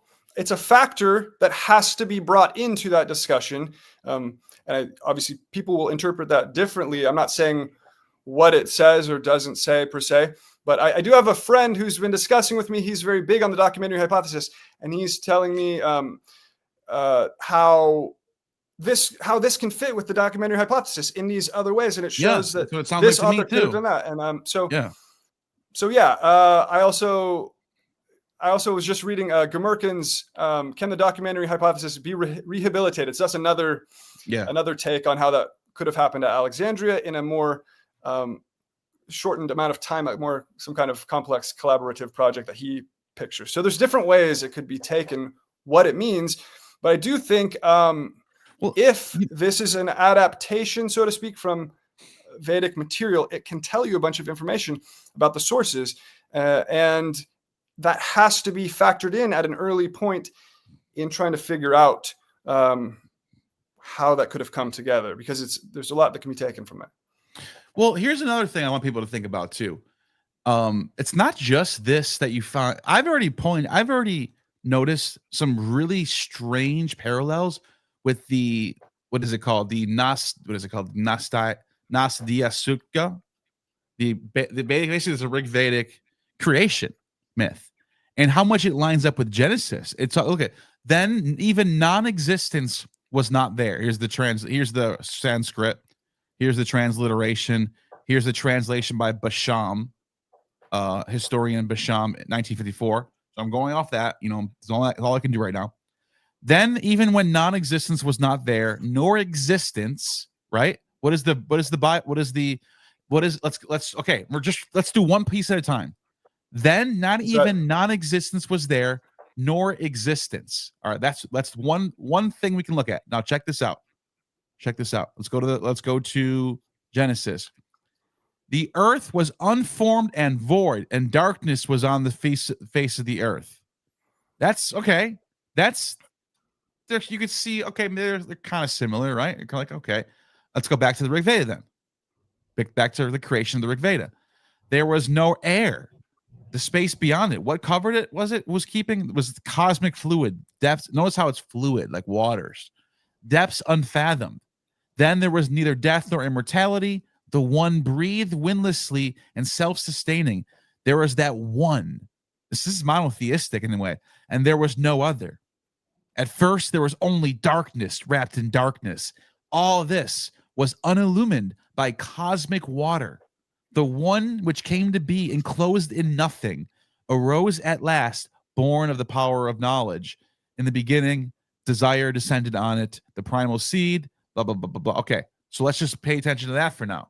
Go back to Genesis. Notice how you just heard unilluminated darkness, formless and void, like you said. Yeah, it says the one. So that one, like you said, it's like, he breathes his God. Light. Yeah, light. He breathes without breath somehow, but he is breathing without breath. Yes. Even though it's without breath, he breathes in this. Look, let there be a firmament in the midst of the waters. The cosmic waters is there. He divides the waters. You can see these are very specific elements. One God, darkness and void, cosmic waters. He breathes life into humanity, and he makes light appear from darkness. Those are very specific things. All of those are checked from the RigVeda and in Genesis. So I just think there's more to it than what you're even pointing out. And I haven't even looked at the creation through Noah and thereabouts in this context, because as far as I know anything about it, there seems like there's also some good alternate Mediterranean parallels for some of that material. I haven't looked at it close enough to say, but if there's a large chunk of Vedic stuff in the Patriarchal and Exodus sections, it would be worth looking back at this. Yeah. Say, hey, maybe that is something. There might be a lot of overlap between these, early archaic Genesis-like stories, Yeah. Oh, Mukunda is here. I wanted him to stop by and just kind of give his thoughts on Hey, Mukunda, what's going on? Hey, what's up, guys? Sorry, I'm just driving for 5-10 minutes and then I'll be home. But great to see you, man. Yeah, hey, good to see you again, man. Yeah, good. I just wanted to get your thoughts. Good to hear from you. I just want to get your thoughts on. Were you able to hear any of this stuff while you're driving? Yeah, I definitely did. So I think the parallels. I want to look at this more, and I saw your video. Talasim, I saw your video on this, and I thought you had some good points. The couple of things that sit with me is, first is the Vedic tradition is very much very insulated and secretive tradition, right? It's not something that was passed around pretty blankly to everyone. So one of the things that we have to show is how that story, because by the way, most people that even know the Vedic tradition don't even know that story, right? Because that story of the Battle of 10 Kings isn't something that's entirely historically or liturgically relevant in the context of the Vedic practices. So obviously they preserved the story, but how would that story have been transmitted to a community out in the Levant or wherever if these Brahmins, and they tend to be Brahmins, and there's Kshatriyas that had some of this, but most of these Brahmins would have kept this stuff insulated within their own traditions? That's a good thing to think about. I would also kind of respond back to that and say, do we know that that was always the case, that these things were secretive? Like, I know, for example, for like Judaism, for example, that saying the name of Yahweh was prohibited, but then you find out actually that's only the case after the 1st century AD. So the sort of secretive nature of Yahweh's name becomes secretive after a while. But in the 3rd century BC, 2nd century BC, Greek writers are writing the name all the time. So I'm just saying, that's just one example that came to my mind. As far as, and then we found the Mitanni script that has those gods on there. I'm just saying, do we know it's always been that secretive? Yes. Yeah, so here's the thing with the Vedic tradition, right?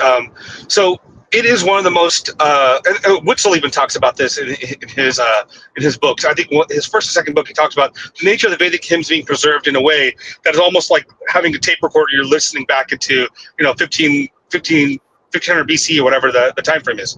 So, for example, like when I do the Purusha Sukta, and I do this every day, you go Sahasra Shirasha Purusha Sahasraksha Sahasrapad Sabumin Vishwato Vitva Atyadashangulam Purusha Meve Gam Sarvam.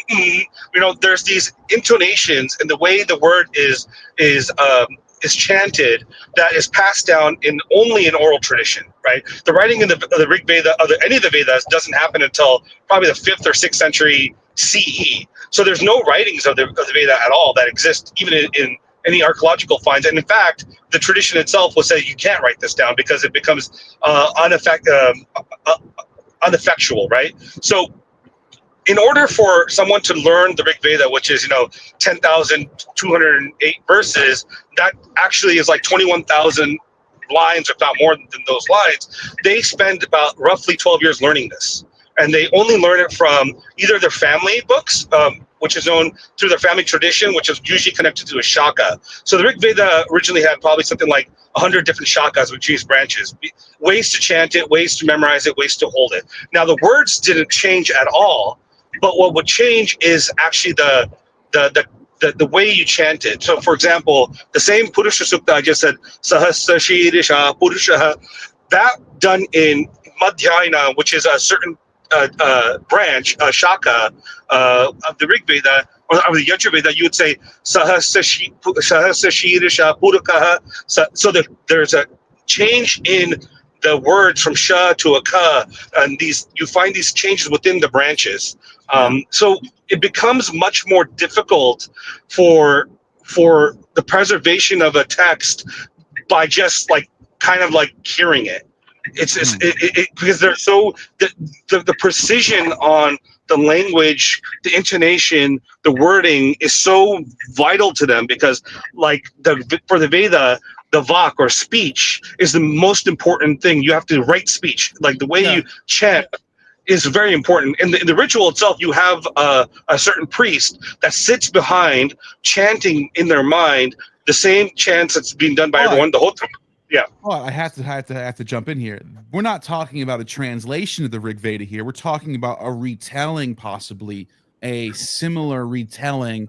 All you really need in this case is someone to know the story, if you think about it. Well, in my argument, it's a line by line thing. So I think you would need you wouldn't actually need the whole RigVeda. You could have a few hymns or just this one hymn, along with what I think there were other stories as well in this borrowing or inheritance that happened.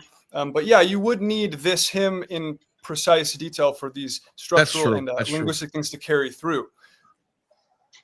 Yeah. I mean, it was just a thought that hit my head, because this is important that we need to bring these up, because we're trying to be as thorough and scientific about this, and we're looking for ways we can test this out. And what you're bringing us is why I wanted to bring you on. I guess what I would say is, was there someone in that library of Alexandria that got a hold of something that they weren't supposed to get a hold of? I mean, I know it's speculation at this point, but if it's going to be anywhere, it's going to be this place.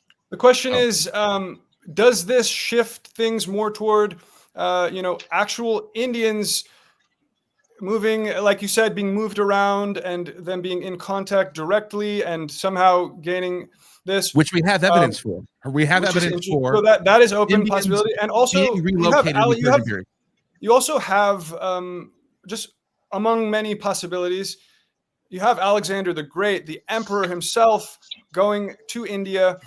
Could he have had enough power to overcome those kinds of barriers? Yes. Yeah. So, but like I said, Persian period centuries upon centuries before Alexander, anything could happen. Before Alexander the Great, the Persians were. We know this. We know the sources tell us that Xerxes was relocating Indians to the west and relocating Greeks to the east. He was trying to mix and match everything. He was putting Greek cities in the east, and he was moving people to the west. So we know this was happening, but we don't know what they were bringing. We don't know if they had a hymn on a papyri. That's a whole nother topic. Like how do we get to that? I don't know. We got to find out if there's any scholars that know this, I guess. If I could add, so I'm almost home and I'll jump on the video, but like, I will add this. I think it's interesting because, like, for example, when we see the sharing of the myth, and you guys have both discussed in your podcast, like, for example, the story of Matsya or Manu and the deluge, right? The same deluge that happens in Noah or Utnapishtim. These stories are being traded, but like the myth theme of the deluge is there, but the intricacies of what that story is different, vastly different, and the purpose of the story becomes a little more different. When you're making this point particularly, I think it's like, yes, you can have some of these stories carry over, and I get that, and I do think that's true. But like when you get to a tale like the 10 Kings, it doesn't. There's nothing like sitting out in the RigVedic text that makes it incredibly special outside of like the historical value to the Bharata clan, in which Sudas is the head of that clan, right? The other kings there tend to be like the other types of Aryas that may have even included the Proto-Zoroastrians that were like basically lost in this battle of 10 kings in the shifting between Vishwamitra to Vashishta. So there's that element where I think it's like it's important only to a tiny group of people in a tiny area, that later on no one ever brings it up. It doesn't appear in the Mahabharata. It doesn't appear in any of the other texts that would treat that in the same way. It doesn't appear even in the Brahmanas. You don't hear that story. It is in the Jaiminiya Brahmana. Is it in the Jaimini Brahmana, or is it And referenced there? The names are changed even as Yeah, Witzel goes into. I think is Paiva Jamana, right? Is that the one they use there, or is that the one used in the Something like that. I don't actually remember. But Yeah. it's interesting because the same thing gets retold, but with different names, which is also an important detail. So, sorry, I'm going to jump yeah. onto Let my us jump from my back own in when you get a computer. chance. Okay, cool. All right. So, what do you have anything else that you want to present on the? Yeah. I'll just say the context that I also bring up at the beginning of the presentation is that this is about a famous sage of the RigVeda. He's actually one of the traditional composers of this book. It's him and his clan, his descendants, who compose all the hymns in this book, supposedly, according to the tradition. Like Moses. He's like the Moses. Yeah. And what has happened is he has apparently, according to how Witzel and some others have reconstructed what dynamic is happening here, because we have book 3, where a different sage called Vishvamitra is the priest poet of this same king, Sudas. And so it seems that the king has switched poets in some, and according to Witzel, book 3 is earlier. He has Vishvamitra, this different sage. And then the Battle of 10 Kings in his reading is when this King Sudas breaks away from his overtribe, sort of rebels in a way, breaks away, and also kicks out Vishvamitra, the other sage, and brings on this Vasishta. And Vasishta then becomes his poet, who he's the one calling to Indra to part the waters and all that in the hymn, Vasishta. He's the Moses, so to speak. And, so that lines up. Even the character lines up. The composer of the hymn is in the story, just like Moses. The composer of the hymn, and wow. I pointed this out at the end of the intro. After those things, it specifically says, "I Vasishta send out sacred formulations to you," and that means like the verses of the hymn, verses of the sacred hymn. In the end of the intro of the Exodus, it says, "I sing to the Lord." It's using the I pronoun, I sing.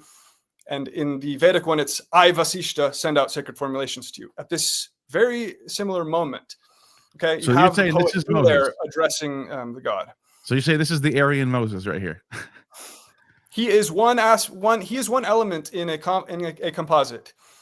Wow. And so what's fascinating, what's important, another important thing is, then in verse 5, we had the enemy sage cursing the waters. You remember cursing the fury of the waters? That's the translation, at least. Shouting some kind of imprecation, curse. And scholars debate about whether that's Vishvamitra, the sage who was kicked out, right? The previous sage of this king was kicked out, and then the king turned on his overtribe. This enemy sage cursing the waters might be Vishvamitra, because in the later Vedic tradition, like the Mahabharata, Ramayana, other later texts, this feud between these two sages is extremely famous. Vasishta and Vishvamitra. They are two RigVedic sages, actual traditional authors, and they have become pitted against each other for some reason. And it seems potentially to be because of this moment, this turning point in the RigVeda where Vishvamitra was kicked out, ousted, as Witzel says at least, and replaced by Vasishta. And then you have this enemy sage cursing the river's fury while Vasishta is parting the water, or causing Indra to part the waters. Okay, in the Mahabharata and later versions of this larger extended mythos that we have in other texts, we have one of them chasing the other. It is Vishvamitra chasing Vasishta. And Vasishta prays to the waters once again, sort of like a retelling, an echo of this same story. He prays to the river Saraswati, and Saraswati, who's a goddess, carries him safely away from Vishvamitra. in retaliation, Oh, it's like Vishwamitra, Moses being carried by the Nile. That's true. That's true as well. That is interesting. And then Vishwamitra, in response, turns the water of Saraswati to blood. Oh, so you have in this extended mythos, yeah, the Nile stages, turning red type of thing. You have the parting of the waters that we just looked at. Yeah, and you also have the turning. You have the turning of the sacred river to blood. Right. That's very similar. That's very spot on. By the way, he's also, of motifs. Yeah. By the way, he's also sort of a dying and rising figure, according to this particular source. Yeah. Over here, it says that he has 3 births, and he's born, created by the god Brahma.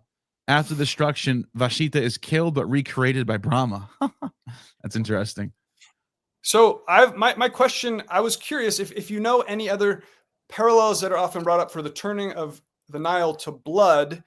Do you know any parallels where the water is actually turned to blood and not just red? I know there's one with Inanna. The one with Inanna, the waters are actually turned to blood. That's the only one I know.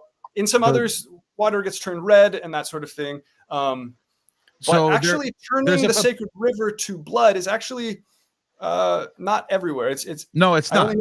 The only one I know of. The only one I know of is the the story of Adonis. The river turns. It does turn red, but they said blood. They call it blood. They do. Okay. They call it the blood of Adonis. But I don't know when that came about. Yeah. And that's in Syria. But there also is a papyrus from Egypt.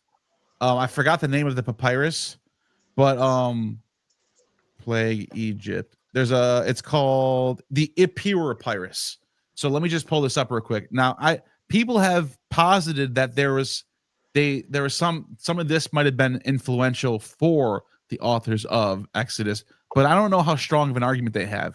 But it does say the literature confirmation of the biblical account of the Exodus, most notably because its statement, the river is blood. So there is a, and I don't know. I can't read hieroglyphs, or it's not hieroglyphs. It's written in Demotic. I can't read Demotic. I think Demotic. Where does it say? Content. Okay. But I don't know if it actually says blood or not. I have to look into that.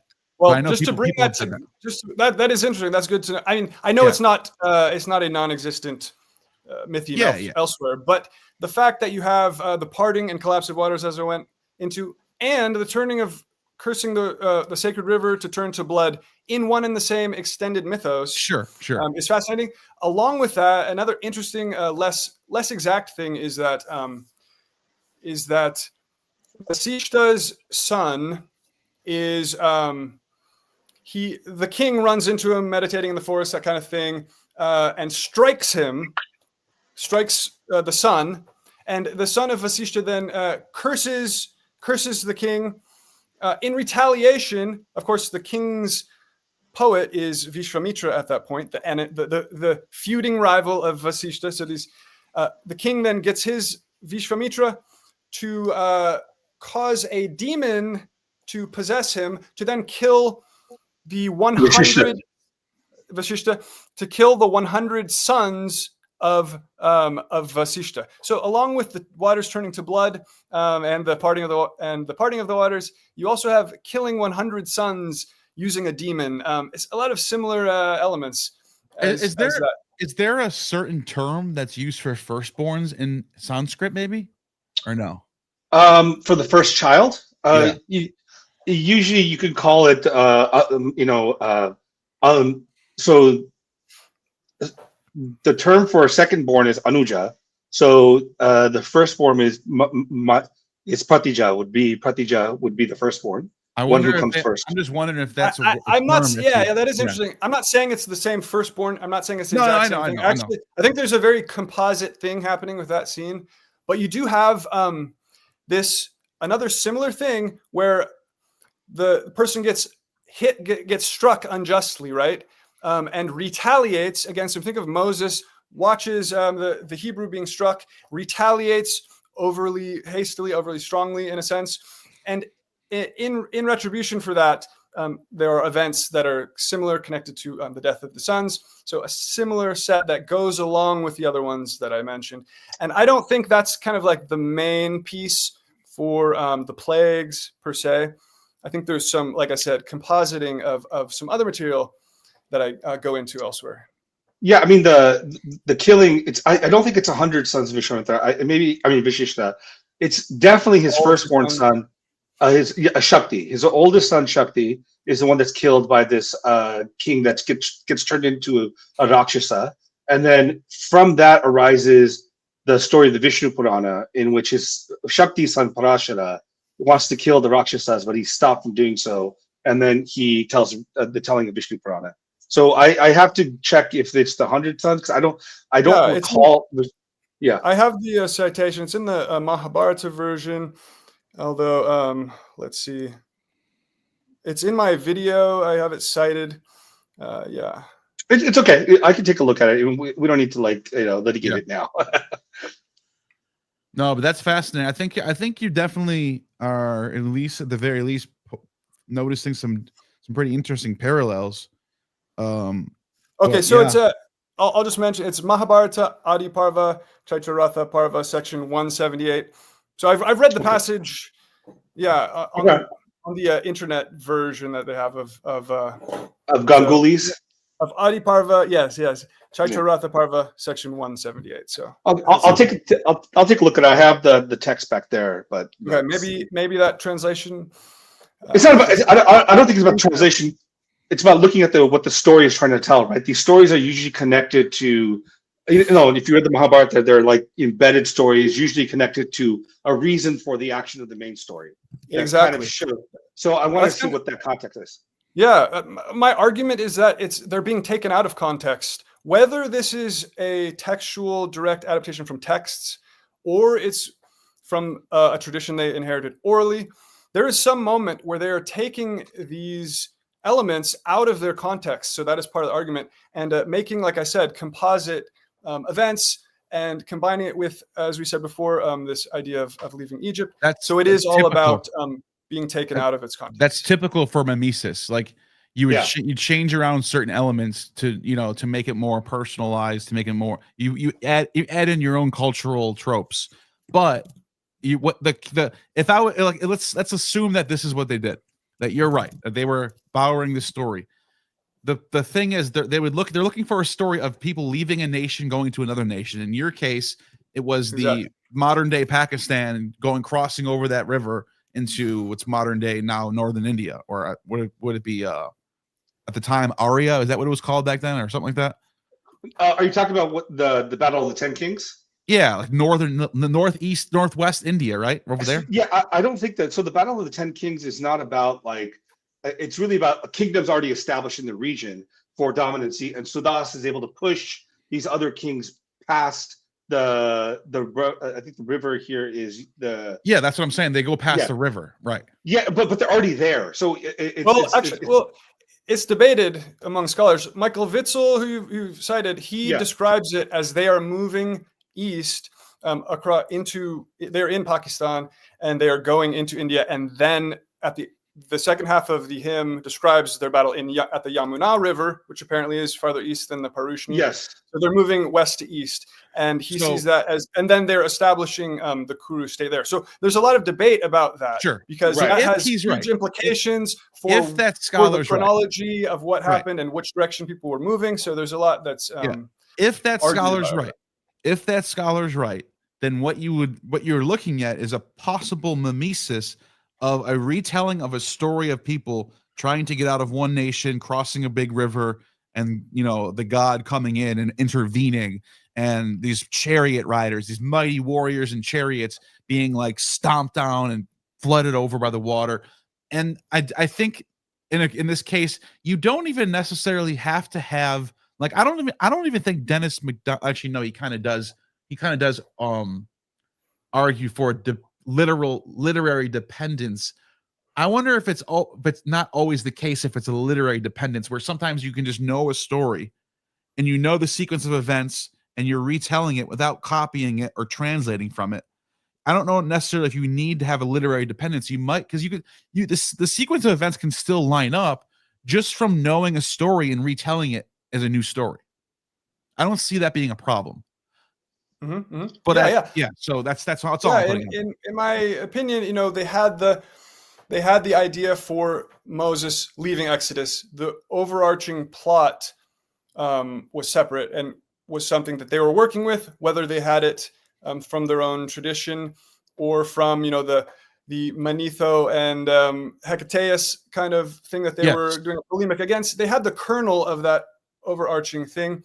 And I'm arguing that, then they had, but they didn't have a full story. They filled it with this material, among other things. And even the most famous Old Testament sort of borrowing with the Noah letting off the dove and the raven after the flood's over, wait 7 days.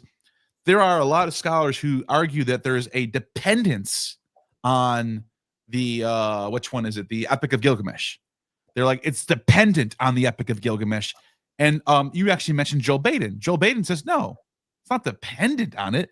Yeah, I think it's borrowing, it's heavily drawing from it. It probably knows, it's probably aware of it, but it doesn't, I don't think we can argue that it's literary dependence on this text. And I think he's right. And I think a lot of these stories don't necessarily, because they're borrowing and copying sort of like some sort of like story and retelling it, doesn't necessarily mean it's dependent. It could just be aware and influenced by it. You know what I mean? That's true. There's a lot of different ways you can look at it. Have a lot line up. My point is, you can still have a lot of details lining up. It depends what you mean.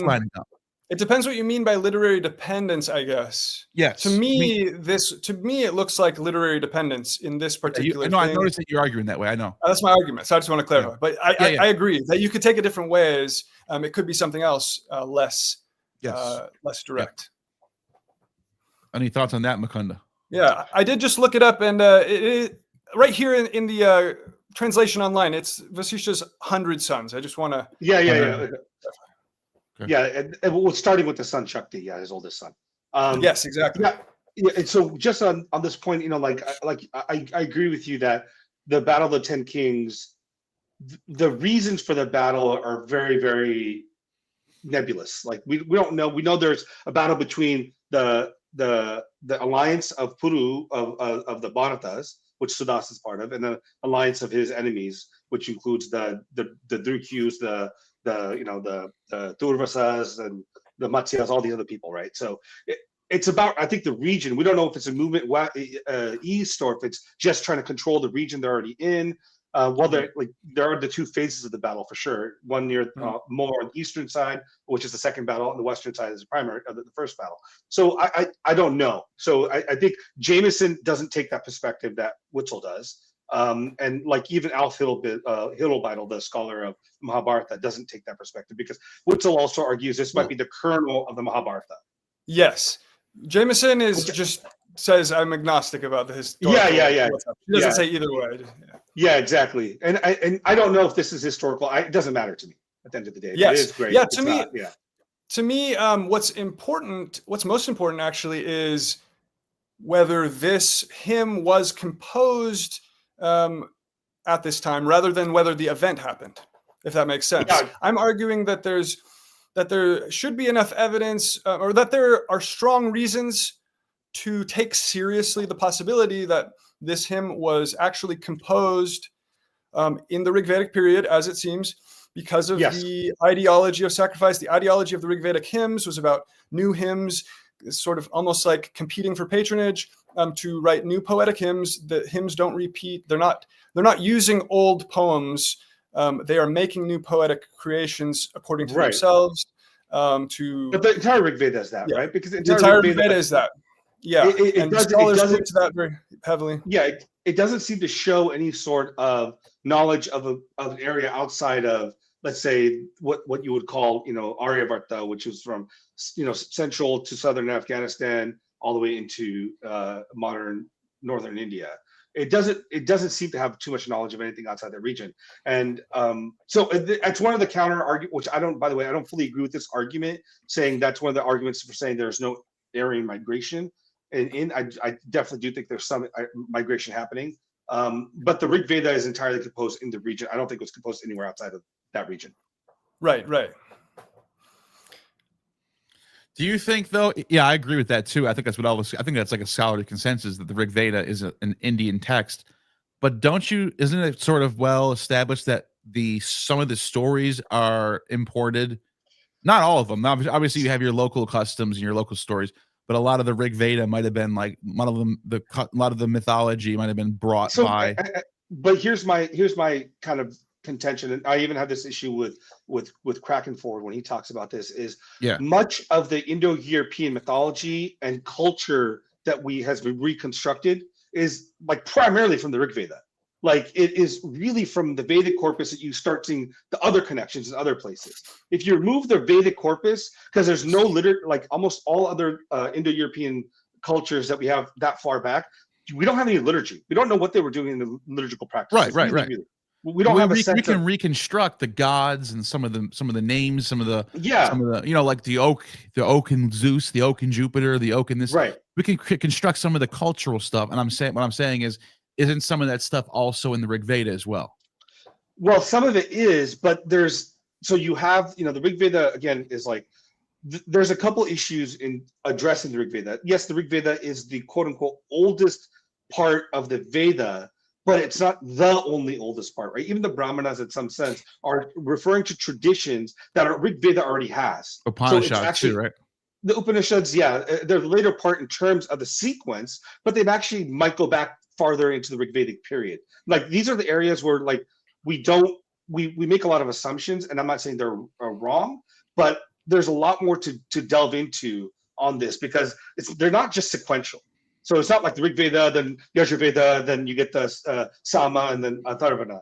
Like they kind of like are like meshed together, right? Like for example, my theory on Atharvaveda is I think that Atharvaveda was brought in from like the Eastern tribes connected to maybe the Zoroastrians that were proto-Zoroastrians, because there's a very deep element of fire worship that's much more prevalent in that Atharvana Veda than it is in any other Veda.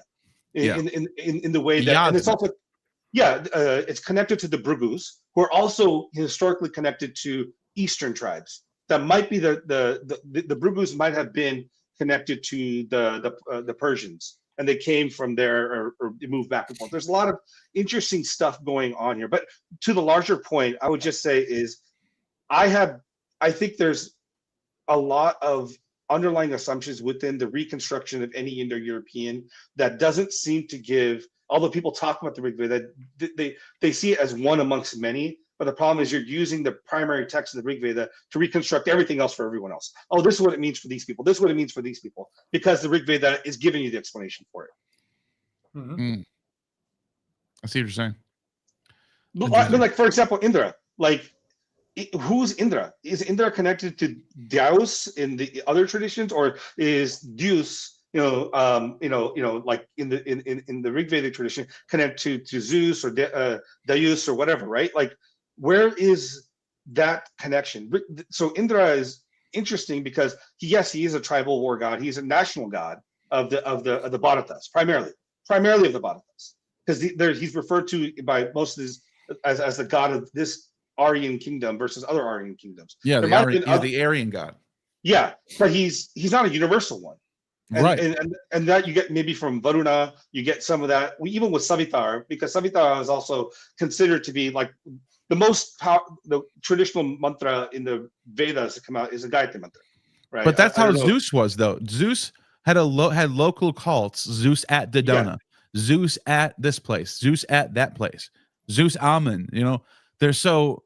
I don't see that as being any. I don't. Yeah, but you're saying Indra is the local god to this place. Well, he's called more upon by the Bharatas than he is by the other tribes. Now we have most of the Bharatas. That's what that would be for Zeus. It'd be like that for Zeus. Yeah. So the thing with even with Indra is then how that's the beautiful thing about paganism, in my opinion, is that everyone had their own local traditions and everyone understood. These are my ancestor gods. Those are your ancestor gods. I'm going to go to my God. My God has a paradise for us. Your God has a paradise for you. And that was the beautiful ancient world that everyone. I wish that was still the case.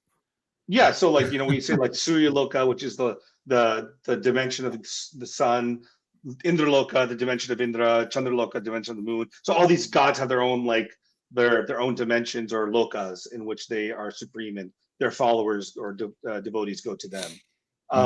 But on your point, I think you're about to say something. One of you guys was. I'm sorry. I forgot. Jay, you were. Yeah, Jay, you're about to say something. Yeah. Well, I would just say I've had a great opportunity to present this one. I would say this is the tip of the spear of my argument. This is the most important because you don't see hymns, you don't see poems usually in comparative mythology where you find a poem or hymn that is this closely aligned with these kinds of, and with a group of motifs connected to it that also are there, the turning water to blood, other things in the same extended mythos of Vasishta.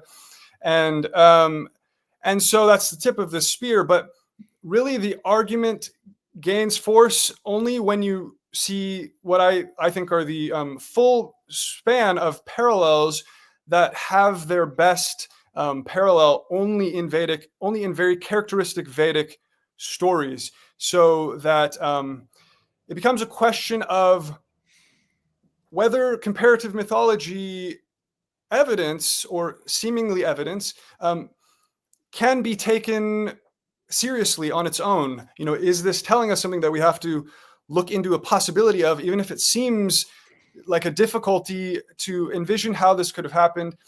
Is comparative mythology a topic, a type of material that we can use in serious scholarly deductions to make arguments and say, look, we can see that the stories are, or the hymns are there.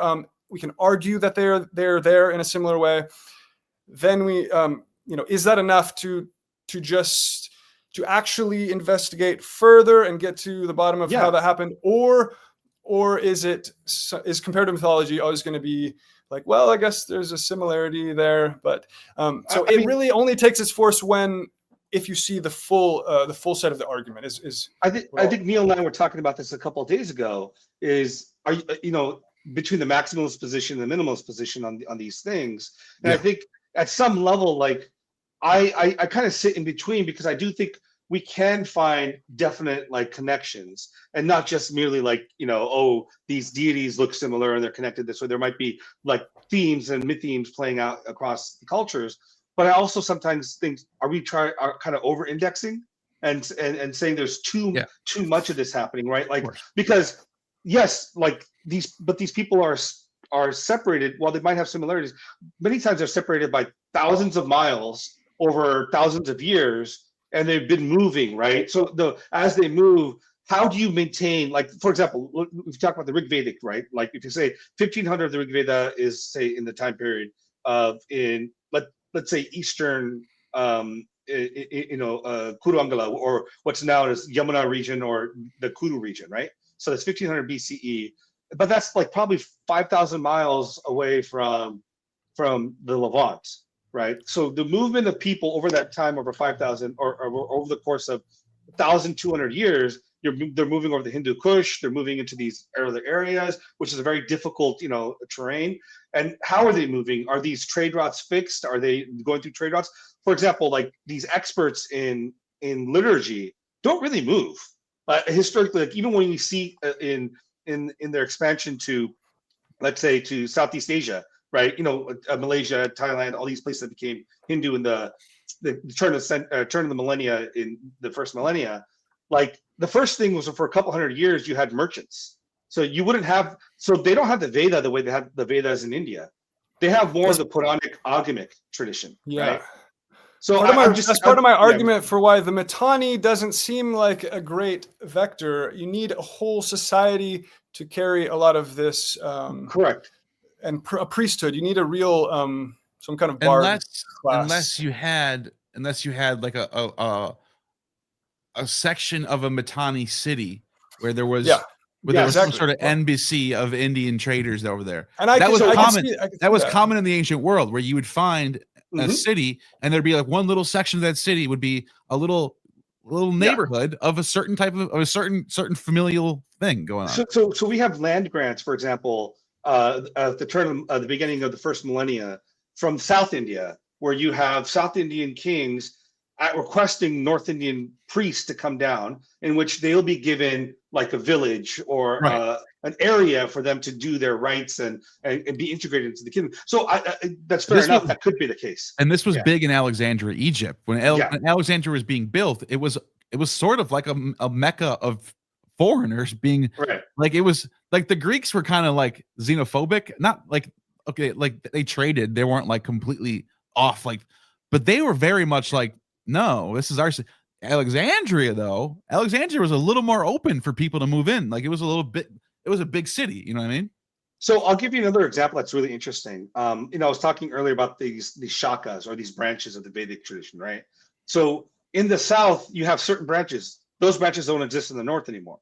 So what happened is, like, these peoples moved to the South. That branch survives in the South, doesn't exist in the North anymore. And the North has a different branch of the same Vedic chanting, right? Like, of the same, let's say Yajurveda, there's the Yajurveda black, which Krishna Yajurveda, and then Shukla Yajurveda, which is white Yajurveda. So the North has the white Yajurveda, South has black Yajurveda. And even if the North has black Yajurveda, they have a different tradition of the North of that Veda. So it's interesting how those branches keep the roots at some way surviving, but just in their branch form. So that could be the case. Where I'm saying is, like, when you go back to the Levant, or you go to that region, maybe you have, maybe with Alexander, maybe you have some of these. I wonder if any archaeologists, I wonder if any archaeologists have ever dug up as one of these Middle Eastern cities and found, like, whoa, look at this little area right here where there's a bunch of evidence of, like, Indian pottery and Indian something. I don't know. I'm just putting it out there. So Jay, are you saying that the Vedic influence was probably in the last few centuries before the Common Era, or, like, when are you saying that influence would have happened? I'm saying that there are a sort of a series of, in my head, ranked possibilities. I don't know when it would have happened, but it dovetails nicely with the Alexandria hypothesis that Neil has brought to attention with various scholars. It could have been in the Persian period as well, and then filtered through, and then been worked on at the Alexandrian period. I'm open to various possibilities. The Mitanni is a possibility. Indo-Iranian is a possibility. Those to me seem less likely for certain reasons that I pointed out. Yeah. Or was there? I don't like that. I don't like positing some, like, mysterious, unknown ghost tribe from India that we have no evidence of. That would be at the top of my becoming the ancient Israelites at their inception. You know what I mean? There's like a million possibilities. To me, with all the signs of composition and the sort of the blind seam that I pointed out, other blind motifs that I've noted elsewhere, it seems like the way outsiders adapting a tradition would treat it, but then again, I could kind of argue both sides and different possibilities. Yeah, I would just do I would just dig into the scholarship on like people knowing or aware or trading that type of literature, Mm-hmm. Yeah, I mean, the other thing is, I can't think of it on the top of my head. That's the other thing is, a hard one. As far as we know, at up to a certain point, birch bark and palm leaves were what was being used in India for almost all writing, other than inscriptions on stone and stuff. So nothing would have survived, unfortunately. Or if something was transmitted to Alexandria was lost. Library of Alexandria was also lost. So there's all these points where, it would be interesting to know, but a lot of material that would have come out of India would have just been gone because it was on leaves and bark and things like that. Have you, Jay, have you had the opportunity to listen to or see these RigVedic priests chant the RigVeda for like 8 hours straight? I don't know if you've seen that. It's pretty not for 8 hours straight. No, I mean, I'm sure you haven't seen it for 8, but they've just memorized it. But it's like you watch the videos of, and I've seen I have family members have done this where it's not just like chanting, it's like the movement of the head, movement of the hands, and they do like these math and connect. It's pretty there's an entire science built. I mean, science, I use this in the sense of knowledge system built around just memorizing these texts. So it does strike me at some level the written language part of the Vedic tradition, because we don't find anything again till like the 5th or 6th century CE. I mean, you could be right. I'm not saying otherwise. I just wanted to think about how would that have been passed on, like that, because you're meticulous. You go through this line in the Exodus says this, very similar to this line in the RigVeda chapter 3. So yeah, I mean, so get this. Yeah. J.G. Muhlenfeld, History of Indian Medical Literature, he suggested that there was medical change between India and the Hellenistic world. The Ayurvedas was known in Greek sources. Ayurveda. Francis Zimmerman, in The Jungle of the Aroma Meats, notes structural parallels between Ayurvedic humors, Vata, Pitta, Kapha, and Greek humors, phlegm, bile, blood.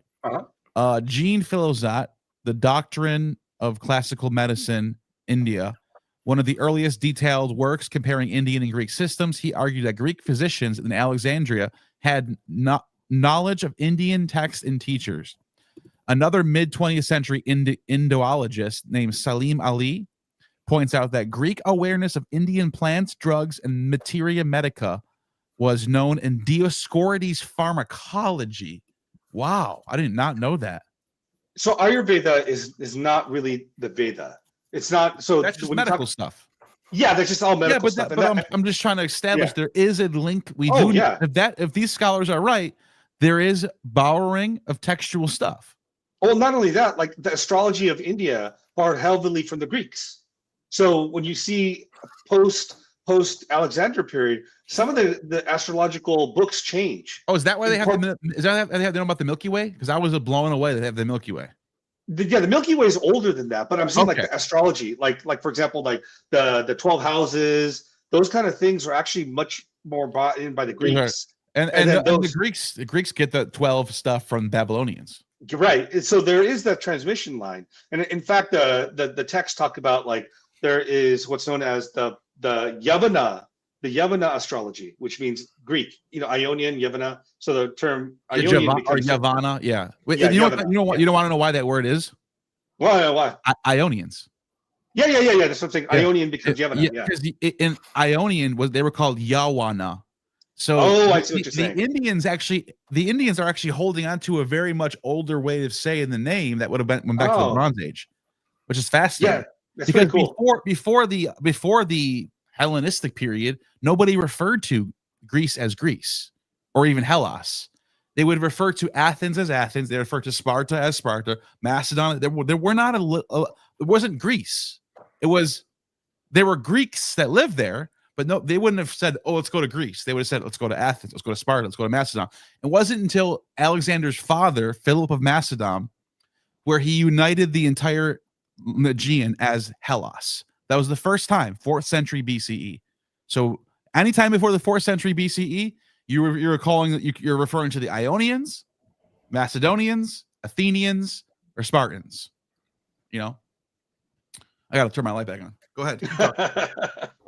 Yeah, go ahead, Jay. Sorry, I think I overtalked. No, not at all. Those are key issues, and obviously, I'm not making a specific historical, like what happened historically about this, but actually, dude, I hate to cut you off, but you just you just put a light bulb in my head, Mukunda. The Bible uses the same word for Greece as the Indians use. They use Yavana. Do they really? They never say Hellas once. Even in Daniel, even in the book of Daniel, they use Iona, Yavana. I know that. Wow. So that might. I mean, Genesis does it too. But is that in the is that in the Hebrew or the Septuagint? Septuagint and Hebrew.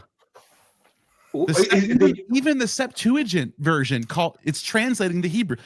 By the way, this is another reason why we know the Septuagint's translating to Hebrew, because the Greeks know their own shit. They wouldn't just call all of Greece Yavana. That's so there you can tell they're copying somebody. That's why I'm glad you brought that up. But yes, in the Old Testament, you do not get Hellas. You get Iona or Yavana, depending on how you pronounce it. because in Greek, in the Septuagint, it's Iona. In the Hebrew Bible, it's Yavanna. Interesting. Apparently, according to Flavius Josephus, reporting some kind like a letter from the pupil of Aristotle named Clearchus, Clearchus claimed that Aristotle said that the Jews were a tribe of Indians. So this is, I don't think this is, I don't necessarily think this is true. It's but why did he do that? He didn't say it, or Aristotle didn't say that. It's from a later. It's from a later pseudo. Oh, yeah. No, I have looked into that. I have looked into that. Yeah. Although at least what I saw was scholars don't know. They're like, oh, it looks questionable. It might have been Josephus actually saying that. And there's another one from Theophrastus. Theophrastus says the same thing. The Jews are a nation of philosophers. Yeah. That one's more likely because Theophrastus is getting towards 300 BCE. Mm-hmm. Did he mention the Jews? Maybe. But no one before the 4th century ever mentions Israel, the Jews, like nothing. Aristotle and all of the Aristotle manuscripts, that passage doesn't show up in any of the manuscripts. The one you mentioned doesn't show up. It shows up in a quotation of Aristotle from Josephus. Right. Exactly. So it's what I was saying. It's like third hand. It's third hand and questionable. But it just makes me ask why did that even get made up? Because it sounds like a good thing. It's positive. You would see why a Jew would write that. I don't see why. It doesn't make sense for Aristotle just to be like, these Jews that no one knows about, that no one has ever wrote about until now. They're a nation of philosophers. This is like, come on, dude. Oh, so you think Flavius Josephus? That's what that think. To the pupil. Okay, that's what people think. Yeah. Okay, that makes more sense of it. That would make more sense of it. It's actually this is actually a common thing that they did in Alexandria. By the way, they would say that Plato was a follower of Moses, or that Orpheus was taught by Moses. So this was like a common. This is like some of the stuff they did around that time. Yeah. One interesting point about so the sage that Alexander legendarily met in India, and he brought him with him as his teacher. Famously, when that sage became ill, he undertook ritual self-sacrifice or suicide, or however it's called. Gave up his body, and while doing so, he supposedly was chanting RigVedic hymns. So there's just an instance legendarily of RigVedic hymns being referred to and this Brahmin who supposedly was in the entourage of Alexander, supposedly, more something to look into. But I wonder if it could be the case. A lot of times they're referring to Jains as Brahmins, because that happens a lot too. It's debated what he was. Yeah. So it could be Jains, because they tend to do much more of the killing, the starving themselves to death, or this ritual suicide. The ritual suicide on the Vedic side isn't really prevalent. Again, it's just the legend. Yeah, it's just the legend. I don't know. But interestingly, it just tells of what Alexander was, the contacts he was believed to be making with Vedic or with Indian knowledge in general. And it just makes me wonder, with someone with so much power, if he was collecting texts, or someone in his entourage was procuring or commissioning or forcing texts, stealing, what have you, pillaging texts, or just learning from sages directly certain portions of material. You have Alexander there bouncing around with a lot of power. So it's an interesting nexus where things could have happened. Again, we can't really say. So I just want to, I was right about Genesis. It doesn't use the term Greece. Let me just show you guys. I just want to make sure I got this right. So in Genesis, this is how you can tell Genesis was copied, was not writing about not written by Greek first.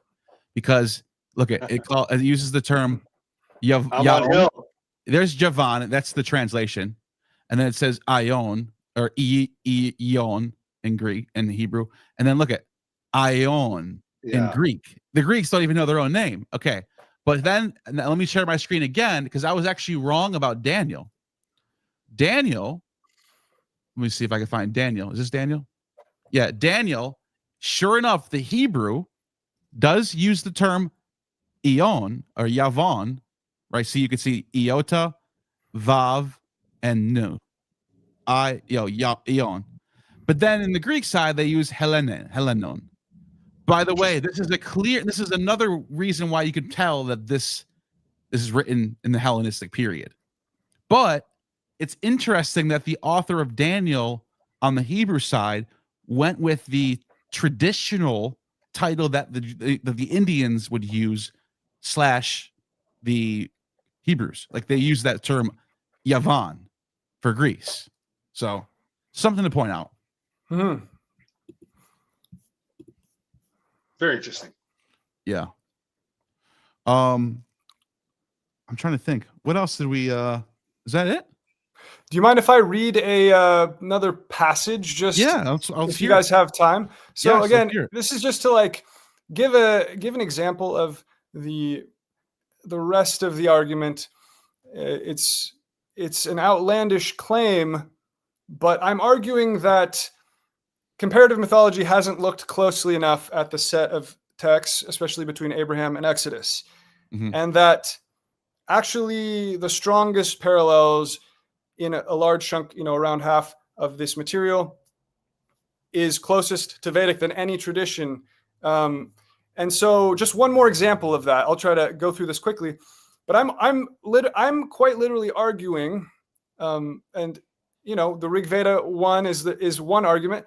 The rest of my argument is actually that they had a whole cache of texts, because I'm arguing that they had some kind of version of the Shatapatha Brahmana or something with those stories, that they had some portion of the Mahabharata. It doesn't even mean they had to have the whole thing.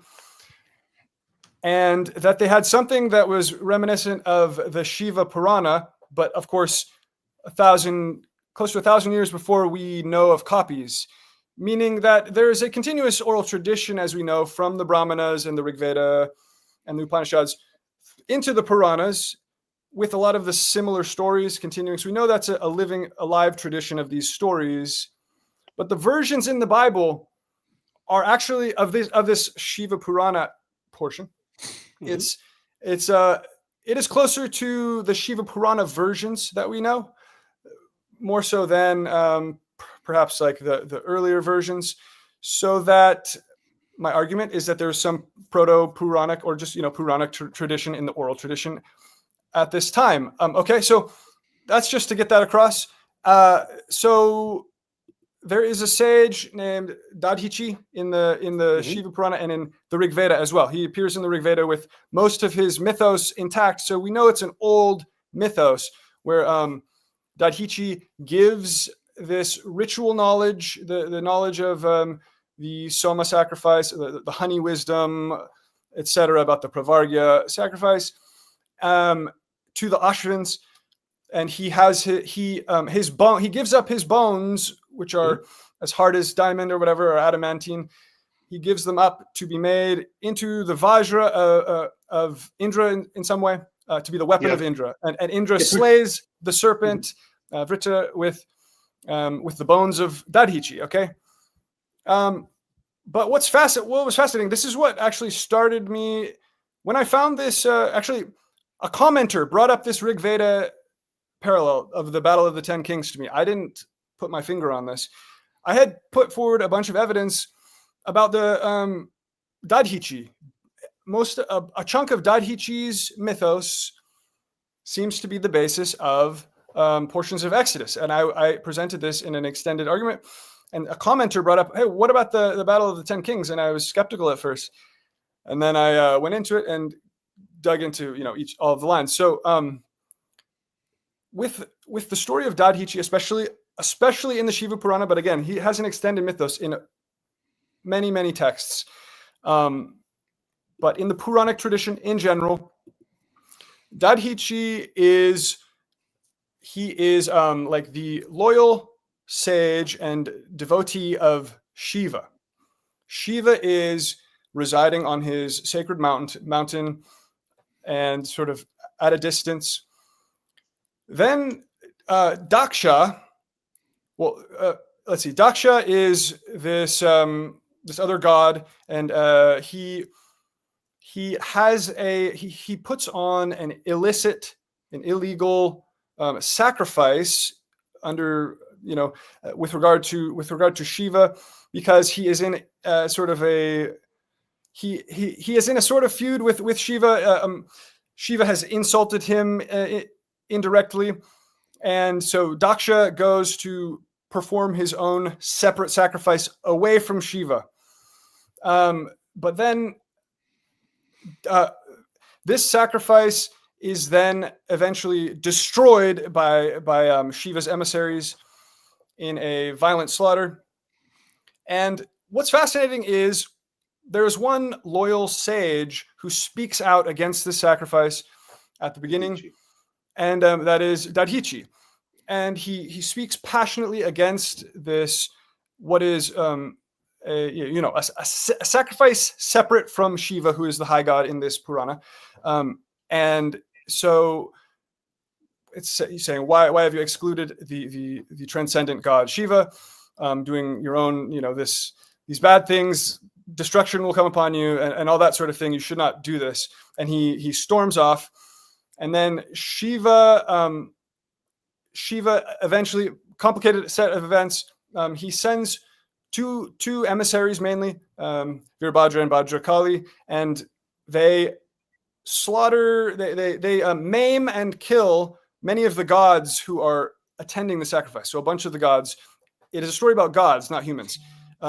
Except for Dadhichi is this sort of demigod. Like, I don't know if he's like a semi-human sage, but anyways. What's interesting is, famously in this mythic motif, stretching back to the Yajurveda version of it. So the Rudra, who's Rudra Shiva, he's being excluded from the sacrifice all the way back into the Yajurveda, at least. Or at least the Taittiriya Samhita, the Black Yajurveda.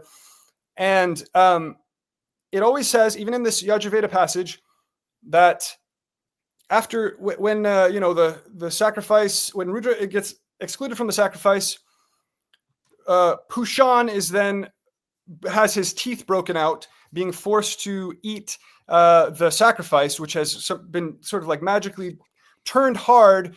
Depending on the version, I'm going through, there's a bunch of versions of this. The sacrifice has been turned to like hard as a rock. In some versions, Pushan is forced to eat it by those who are destroying it, and it breaks out his teeth. So Pushan is another god. He's attending this illegal sacrifice. He's among the massacre of those attending. He's forced to eat the sacrifice, which has been turned hard, okay? So this reminded me of the golden calf sacrifice, right? You have the loyal sage Moses. His god is up on a mountain, just like Shiva. Dadhichi has a vision of Shiva, who he speaks to on the mountain, but Moses goes up to the mountain. Moses is the one who steps forward and breaks the tablets, and he's the loyal sage who comes upon this illegal sacrifice. Then God basically delegates the destruction of the people and of everything that's going on to Aaron and Moses, two sort of emissaries. So he steps into that role. But also the people who took part in the sacrifice in Exodus are forced to drink the sacrifice, the golden calf that's been ground up and put in water. They're forced to consume the sacrifice by God after all this has happened. They've been it's been put a stop to, just as Pushan, of course, is forced to eat the illegal sacrifice, which is hard and breaks his teeth out. So it's this set of motifs, quite similar.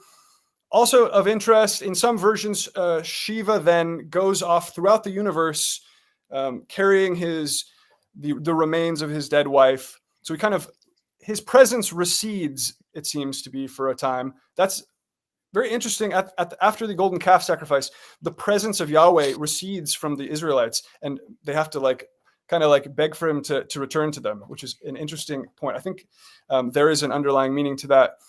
But with that context, can I read a passage? Because this will give an idea of what I'm talking about. You have this sage, Dadhichi.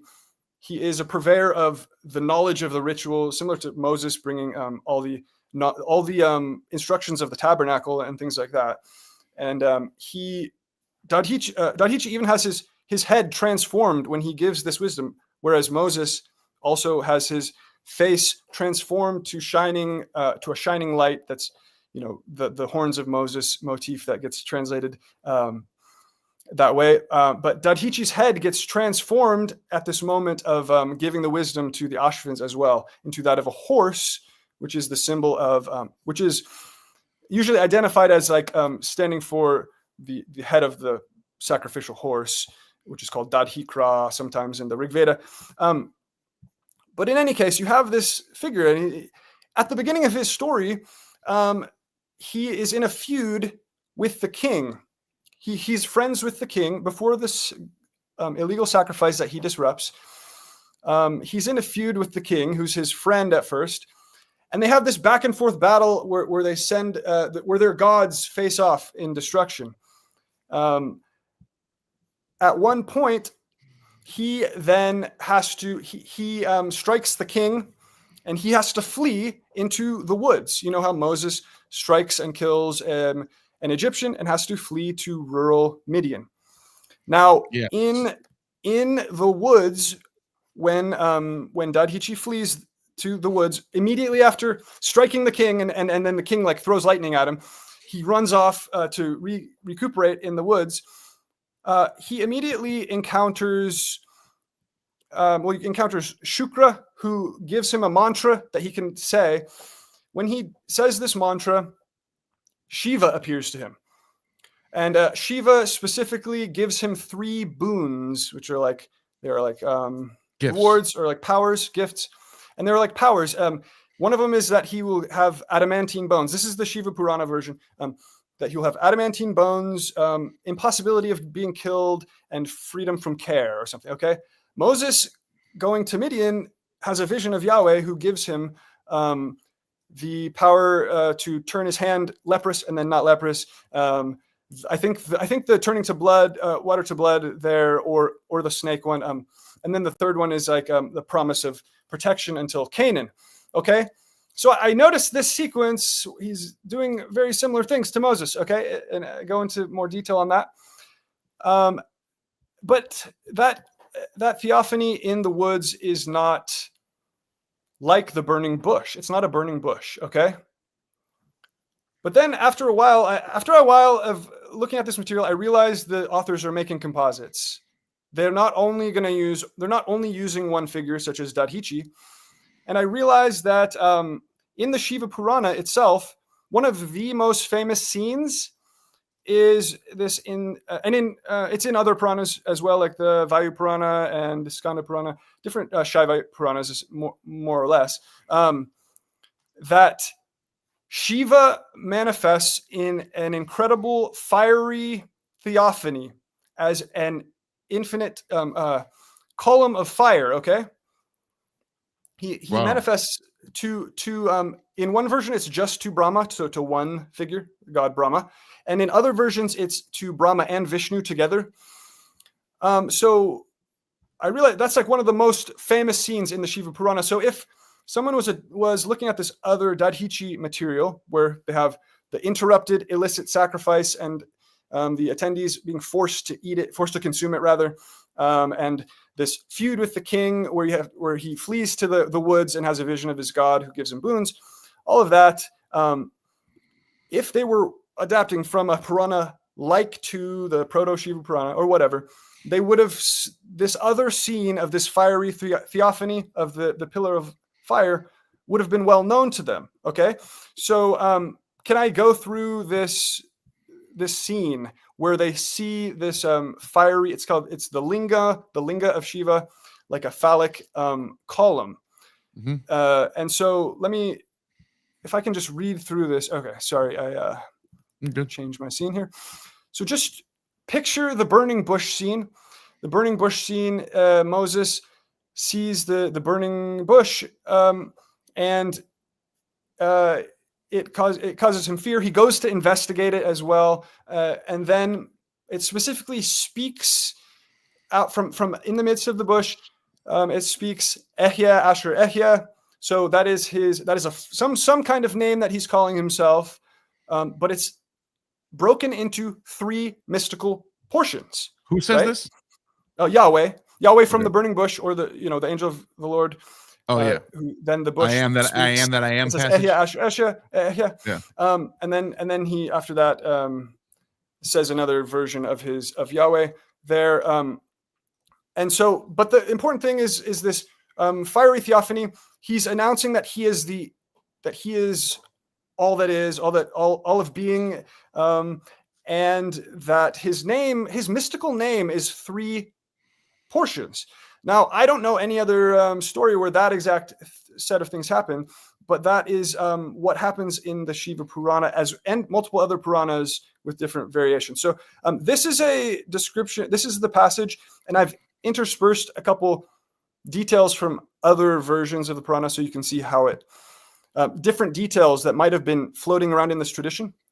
So, quote, the bodiless form of Shiva assumed the terrific form of a huge column of fire in Brahma and Vishnu's midst. So the Skanda Purana version says a great penance was performed with very intense concentration by Brahma, the creator of the universe. And when 1,000 yugas had passed, a supreme radiance sprang forth up in front of him, piercing the 7 netherworlds and illuminating the faces of all quarters.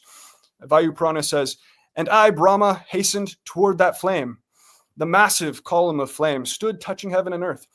In the midst of it, we saw the unmanifest linga of excessive brilliance. And then who can reach, okay, sorry, that's a quote from the Atharva Veda. Who can reach the limits of this terrible looking linga, which was piercing through the heaven and the earth? Seeing that auspicious, wonderful phenomenon, assuaging the weapons, they asked each other, what is this wonderful form? What is this column of fire that has risen up? It is beyond the range of senses. Of course, Moses says, I must go and see what this is, essentially. The world, and Brahma and Vishnu try to investigate it. They fly to the top. They try to fly to the top and bottom of it to investigate it, in this case. And then it says, the world is in the form of linga. Everything is founded on linga. Hence, if the linga is installed, everything is installed. The unmanifest is called the linga. It is the source of attributes, as well as that wherein the universe merges and dissolves. It has neither beginning nor end. It is the material cause of the universe. This universe, including the mobile and immobile things, is born of that. In order to dispel their arrogance and to enlighten them, the wonderful linga of the Lord appeared in between them. It was incomprehensible and incomparable. It did not increase or decrease. It had no beginning, middle, no end. And interestingly, the burning bush says it does not consume. It does not consume the bush, or sena, the word that's used there. So it is a non-consuming fire. In this case, it is a fire that does not increase or decrease, similar sort of mystical quality. Brahma and Vishnu were enchanted by thousands of flames. Ceasing from their fight, they began to think, what is this? When they could not understand the reality, they attempted to survey its beginning and end. Then they were completely perplexed and stared at each other with a smile of shame. Deluded by the Maya of Shiva, they did not know what to do, nor what to do, nor what not to do. They said, of what nature is this? Okay, and so this is the key moment. From out of the pillar of fire vibrates the mystical name of Shiva. Really? Which in this tradition, he's identifying himself with Brahman. And saying, he says Om. And he gives that that is A-U-M. It's 3 letters, and he specifically breaks this out in the Purana, in the version. Wait, is it 3 letters in Sanskrit too? Yeah, it's matras, the 3 sounds. Yes. 3 sounds. Okay. Right. So, Okay. Yeah, so 3 together, sounds. Aum, right? So yeah. Okay. Yeah, three separate sounds, rather, I should say. So So then manifested the single syllable Brahman in the characteristic way of a word with its sound Om. It expressed the Brahman. And then in the Linga Purana, it says, then a loud sound Om issued out of the column, right? So AUM. And then that too was incomprehensible. Then that syllable divided itself. So it divides itself into AUM and half the matra thereafter. But then it repeats later that it's 3 sounds. So it's a complicated thing there that I don't quite know the meaning of the half a matra after. But so the letter A attached itself. Wait, can I ask you this? What does Aum mean in science? Does it mean to be? Is there a translation to it? There's no etymology for it. It's actually just a sound, right? Because so within the Vedic and then later Tantric traditions and what Upanishads are part of, sounds themselves have power. So in the Tantric traditions, you'll have nonsensical, what you call bijas or seeds. So clean, these kind of words that have no meaning, but they have power in the name. So Om doesn't have a meaning per se in its etymology, but it's called pranava, the first, or the one that arises first, that causes the first, right? This idea of Om is the way your mouth works when you say something. Om, right? You're breathing.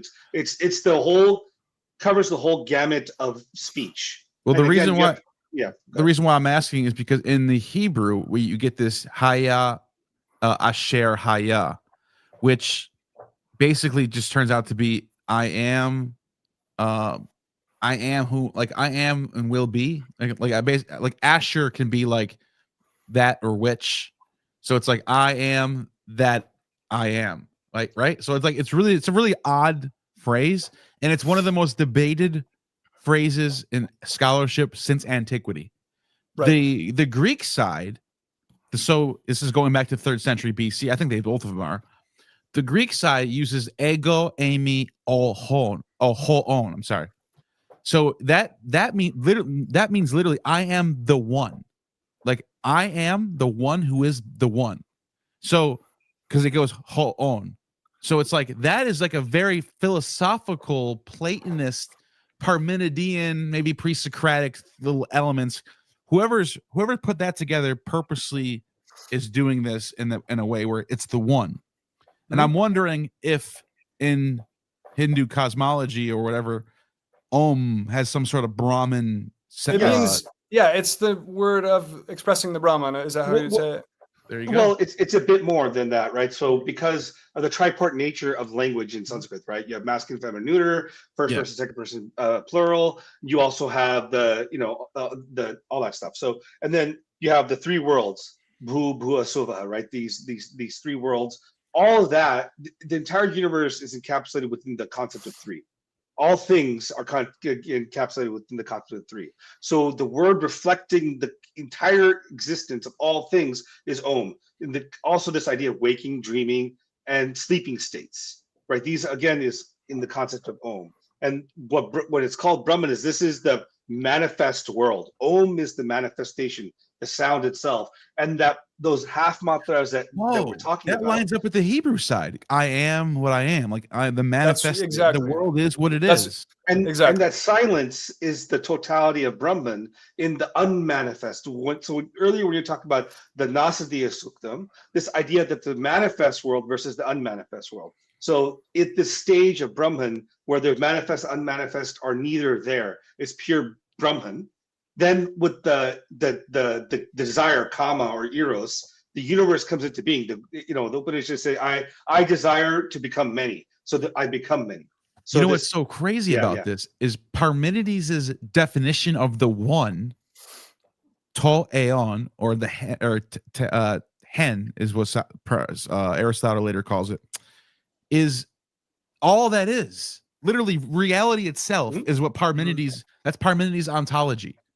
So So if the Septuagint writers were thinking Parmenidean, then it lines up with the RigVeda, and the Hebrew is even more lined up with it because it's just I am that I am.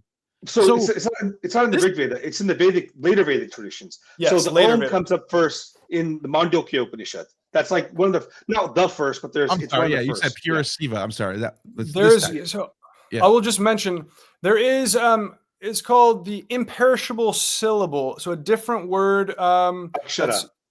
Yeah. So that is mentioned in the RigVeda. The imperishable syllable in the lap of Aditi, the boundless or unbounded, the goddess. So the imperishable syllable is referred to in a way that seems to be similar. But scholars don't know for sure if that, was that exactly the same concept in the RigVedic period or what? It could have been the germ, the seed, whatever you want to. The germ. It could have been. Who knows? Yeah. Yeah. Because Holy shit. I just looked this up. Church fathers Origen, Augustine, and Gregory of Nyssa, and then it says arguably Philo of Alexandria, connected this Exodus 3 passage with Parmenidean notions of divine immutability. So I was thinking about how you defined it, and then I come to find out there's actually people who argue the church fathers saw this too. This idea that it's talking about just all that is, like reality is God, basically. That's Parmenides. Yes. It's a pretty out there theology. It's not normal. It's not like not everyone thinks that. It's kind of that's where you get this term like monism from. We're all part of this one, but it almost makes you think: was Parmenides aware of Eastern Brahmin theology? Well, yeah, it depends. Yeah. Yeah, exactly. It depends. I think there are deep roots all the way to the RigVeda, and I think there are deep roots to Proto-Indo-Europeans, but it's highly debated. What that concept would have looked like. Was it the same, completely different? Depends on where you're at, what time. It depends. So go ahead. Yes, well, go for it. No, so there's a lot you covered. Like from the Daksha sacrifice to this, right? Daksha sacrifice again is interesting because it's not an illegal or illicit sort of sacrifice. The part of this is connected to Rudra's role in the Vedas, right? In the liturgy, Rudra is not the core of the Veda in the sense of he is the outsider. So when you do any sacrifice in the Vedic sense, you leave a portion that's given to Rudra to protect the sacrifice. So what happens in this story of Daksha, in all versions of the story of Daksha that I know, Shiva is married to Sati, right? Daksha's daughter. And Daksha's daughter, Daksha doesn't like Shiva because Daksha, who's actually connected, he's in the Veda, but the name is in the Veda, but the character of Daksha in the later Puranas. So Daksha just means someone that's able, is someone that's fruitful, that's efficient or whatnot. So it's a name that's connected to Prajapati in the Vedas, but the character changes in the Puranas that you're talking about, and actually even in the Brahmanas, where Daksha here now becomes the progenitor, the direct progenitor of all things. So whereas previously Prajapati was Brahma Prajapati, but Daksha later takes on the role where he's the son of Brahma, a mind-born son. He's born from Brahma's mind, and then Daksha has all of creation come under him. He births everything. One of them is Sati. One of his daughters is Sati. Now she desires to marry Shiva. He doesn't like Shiva because he thinks Shiva is like this. He's dirty. He's uncouth. Not uncouth, but he doesn't have a home. He's at the edge. He's like a Vratya. He's a scary person. So that you don't know how he's going to be, right? Because he's the howler in the RigVeda. He is the storm god that brings the storm, the one that everyone's afraid of at the corner of the edge of civilization. But she wants to marry him, so she marries him, and they're fine. They do great. But she wants to bring her father and her husband together, so she goes to her father because she gets invited to come to a sacrifice Daksha's doing. She goes to her father and says, "Hey, why didn't you invite my husband?" And he then assaults Shiva, at which point she kills herself. This is the idea of self-immolation. So she's burnt up, and in that burning up, her body is spread up all over the universe. And that's where Shiva is later going around traveling to these locations in India called the Shakti Peeths, but that's a later story. So in his anger about the death of Sati, he attacks the sacrifice because he hasn't been given a portion. He hasn't been involved in the sacrifice. He should have been given a portion. So his attack in the sacrifice is not because it's illegal. It's because the sacrifice wasn't done correctly, right? Yes, it says that it's imperfect and incomplete. Yeah. and that he is supposed to have been invited. So that's Yes. what I mean by, and it's done by Daksha in retribution to Correct. Shiva insulting him. So it's this, and in this context, at least, Shiva's like the high god. So he's being they've not invited him, and he's the one who's supposed to be the sort of essence of the sacrifice or whatever. So. Well, the essence of the sacrifice is always in the Brahmanas Vishnu, Yes, Yajna, yeah. right? Yeah, So- he's so even Vishnu in is- these tales. Yeah. So Vishnu is the yajna, but the portion of a yajna must always be given to Shiva for him to protect the sacrifice on the whole, because it goes back to the creation myth we're talking, not the creation myth, but the myth that you might have referenced earlier, where Brahma or Prajapati desires his own daughter, Ushas, right? And then he desires his own daughter, and Shiva as The Rudra, dawn goddess. yes. So Shiva as Rudra decapitates one of Brahma's heads. So, which is why he's called Kapalika in all traditions. He holds the skull of Brahma as a curse. So he's always considered to have that curse. But he has to, as the archer, to kill the illicit union between Brahma and Ushas for creation to occur. For creation to occur, some sort of womb and seed have to mix. And in this case, if it's coming from the creator, the implicit idea is the creator creates his children, right? And so it's inherently going to be incestuous, which is found to be terrible by Shiva. It violates the core of the devas, and Shiva, as the archer, one of the archers. So this is the same myth being retold in the context of Daksha sacrifice, refracted into this. Right. Yes. Correct. So sorry, I was being very obtuse or no. Thank you for giving that context. Yeah, I agree. I mean, illicit in the sense that in the Shaivite tradition, Shiva, at least, in different traditions, he's the transcendent Brahman itself, and he hasn't been in retribution. He hasn't been invited. And then Dadhichi says strong words saying that this sacrifice shouldn't take place. It is without. You should invite Shiva to make it complete. Basically. Yes. Correct. Yes. Yeah. And so he goes away from the sacrifice, and later on, and the horse head part about Dadhichi was actually because the horse is connected to the sun, which is connected to knowledge, right? So when he's given Ashwins the knowledge is so powerful it would have destroyed his head. So he tells the Ashwins, who are physicians, to remove his head and put on the head of a horse, so that when he finishes giving them the full mantra, the recitation, the secret knowledge, the head explodes. So the head explodes, the horse head explodes like the sun exploding, and knowledge being transferred, and then his head's put on again. And then that is him coming back to himself. And then later on the story, then like you said, the gods come to him because Vritra has defeated Indra. Indra needs a weapon. Dadhichi's skeletal system is Vajra. The word is Vajra again, which means both thunderbolt and diamond, right? So his diamond-like in itself. So he dies through emaciation, and then so his bones exist by itself, and then from that is fashioned by Tvashtar or Vishwakarman, depending on the myth, the weapon of Vajra. Which is, it's also like lightning looks like the shape of a spine, if you see, right? It's like it crackles down. So that's also the imagery that's playing out. Exactly. And so just for the final Indra piece here that's interesting to me is that I'm seeing a lot of this Dadhichi mythos extended, this Shiva Purana type mythos. And then interestingly as well, Dadhichi's bones become that which that which slays Vritra and releases the waters. And for doing so, Indra incurs a sin of some sort for killing a Brahmin, because Vritra is classified as a Brahmin. Yeah.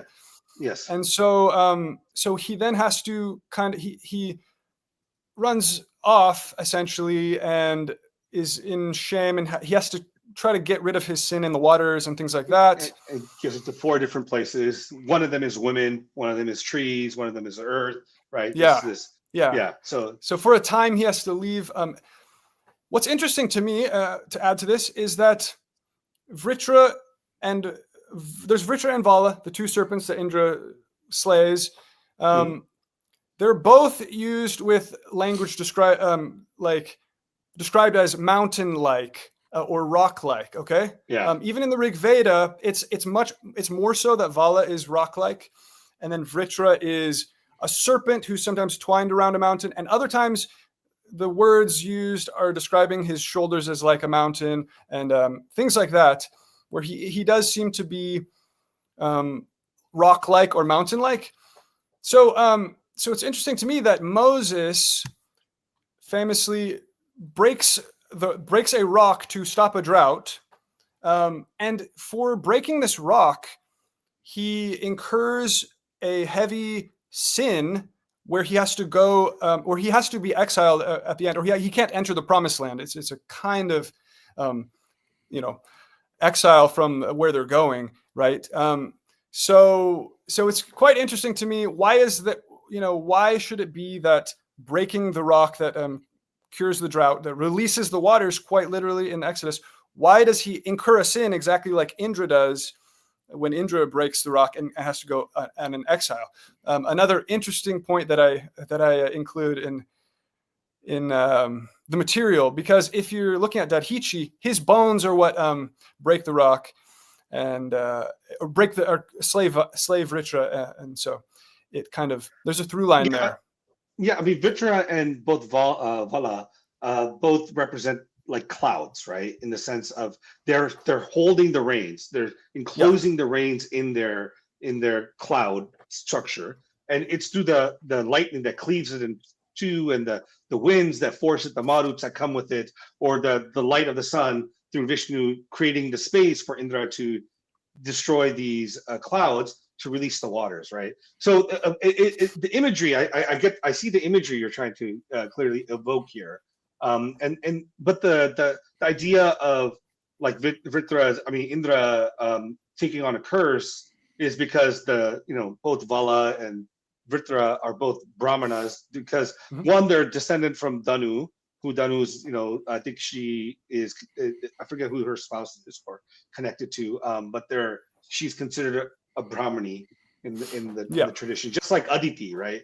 Aditi is also who the mother of the gods, and the same way. Yeah. Well, what I am saying is that it is material being adapted and changed from its context, of course. So they are serpents, and sometimes they are being, definitely Vala is being like called a rock or mountain, even if that's poetic language. And then I do have a bunch of references for where Vritra, actually the words are describing him like a rock. So Indra is the one who breaks the pens of Vala, who's described like a rock, or who slays Vritra, who is either twined around a mountain or being described as mountainous. And Moses is the one who breaks open a rock and incurs a sort of exile-like sin. It's another interesting point. That's the only other Indra material. I just wanted to try to bring in one last Indra thing to throw in the mix. That's interesting. I like it. I mean, I think it's fascinating. I would love to look into it more, and that's why I wanted to get Jim McCundy can jump in here just to kind of sort of give his little thoughts on the Sanskrit, Yes. But yeah, let me share your channel again. Let me see if I can get. First, I'll throw up. Meru Media, just because he just got here, and there's no link in the description for that one. So first, let me show people, whoever's watching. Dude, this is great, guys. I love this stuff. This is fantastic. So Jay, appreciate it. Neil, thank you, man. Thank you for letting me know and having me come on. Definitely subscribe to Meru Media. You know what I mean? And then Taliesin's map is the other one, which we just showed today. So he's got tons of videos, comparative mythology stuff, comparing Vedas and the Bible, Abraham and the Logos, all that stuff. Tons of stuff. So links in the description for that one. Any last thoughts on either of you guys? No, but thanks for letting me come on and discuss with you. I forgot about super chats. Yeah, dude, you got to do super chats first, man. Yeah, let's do super chats. We got a whole bunch of them. All right, so Daniel Kyle in the house, member for 12 months. Happy birthday. No, I'm just kidding. The Scythians were masters of the horse. They also served in mercenary armies and local security for other nations. I believe they made it to India. I actually have they were in contact with India. I don't know if they made it there, but They did. The oh, Indo-Scythians made it there. oh And, yeah, but that's right. Yeah, they're known as the Shakas that came later, the probably in Sakas. like Yeah, the Sakas. yeah. So they're after Indo-Scythian. Buddha. So They had a probably like kingdom there. no, that's the Shakyas. So Yeah, they're okay. different tribes. One is an Indo-Tibetan tribe called the Shakya, the Himalayan region, and then Yeah, the Shakas are like Persian, Indo-Aryan from Central Asia. yeah, Like but this Scythians. even beyond that region, you can see the Scythians were all over the north. So you can Oh, see yeah. the Saka up there, Masagatai. And if you read Herodotus talks about the really, really interesting relationship between Persia and Scythia. And so if I could just put my super chat down for a second, you can see the Persian Empire was they dominated everywhere from Oh god, yeah. Cyrene all the way to India, all the way up into Greece, all the way up to the Black Sea coast. And then the Scythians are basically like how United States is to Canada. Like the Scythians were like the northern borders, but they were more Confederate. They weren't an empire. They weren't like, there wasn't like even though you did have a Scythian royal kingdom, which would be modern day Crimea or Ukraine, they didn't have control over the Scythians all the way in, let's say, the Aral Sea. They just were seen as the more royal area because they were so connected to the Greeks. However, Herodotus says that the Persians and the Scythian language was so close, both being Indo-Iranic. He doesn't use that term Indo-Iranic, but he just says their language is so close that they can sometimes understand each other talk. He makes that statement. And then he says that the Persians were so angry at the Scythians because the Scythians were ruling their Medes before the Persians were. So now that the Persians had control of the Medes, the Persians wanted to get back at them. And Cyrus and Xerxes and all these Persian kings were always constantly invading Scythian territory. In fact, according to Herodotus as well, the death of King Cyrus was going into the Masagatai, trying to invade them. He kills the prince of the queen. It was a matriarchy, and this Queen Tomyris ends up taking King Cyrus in battle, beheads him, and then puts his head into a wineskin, mixes it with blood, and says, "Now you'll never thirst for blood again."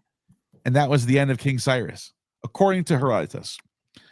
Anyways, I just thought that was, I think that's an interesting super chat. The Scythians were definitely interesting. So thank you for that super chat. All right, so let's go back to, how do I take this down? There we go. There you go. So next super chat is Daniel Kyle again.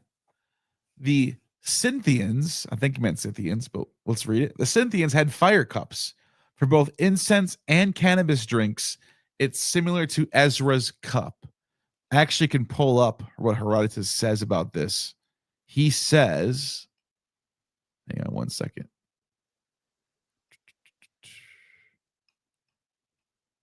Herodotus says the Persians wished to take vengeance on the Scythians because the Scythians had invaded Media. Oh, that's the first one I wanted to pull up. The second one was, where's the cannabis one?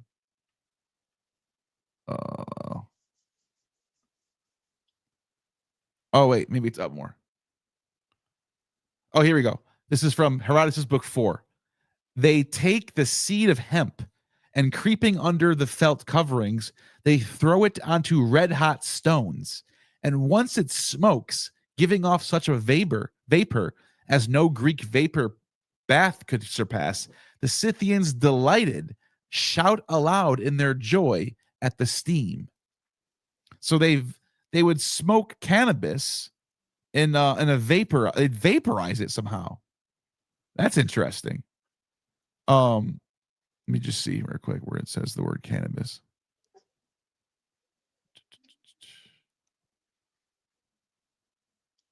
Yeah, he uses the word cannabis.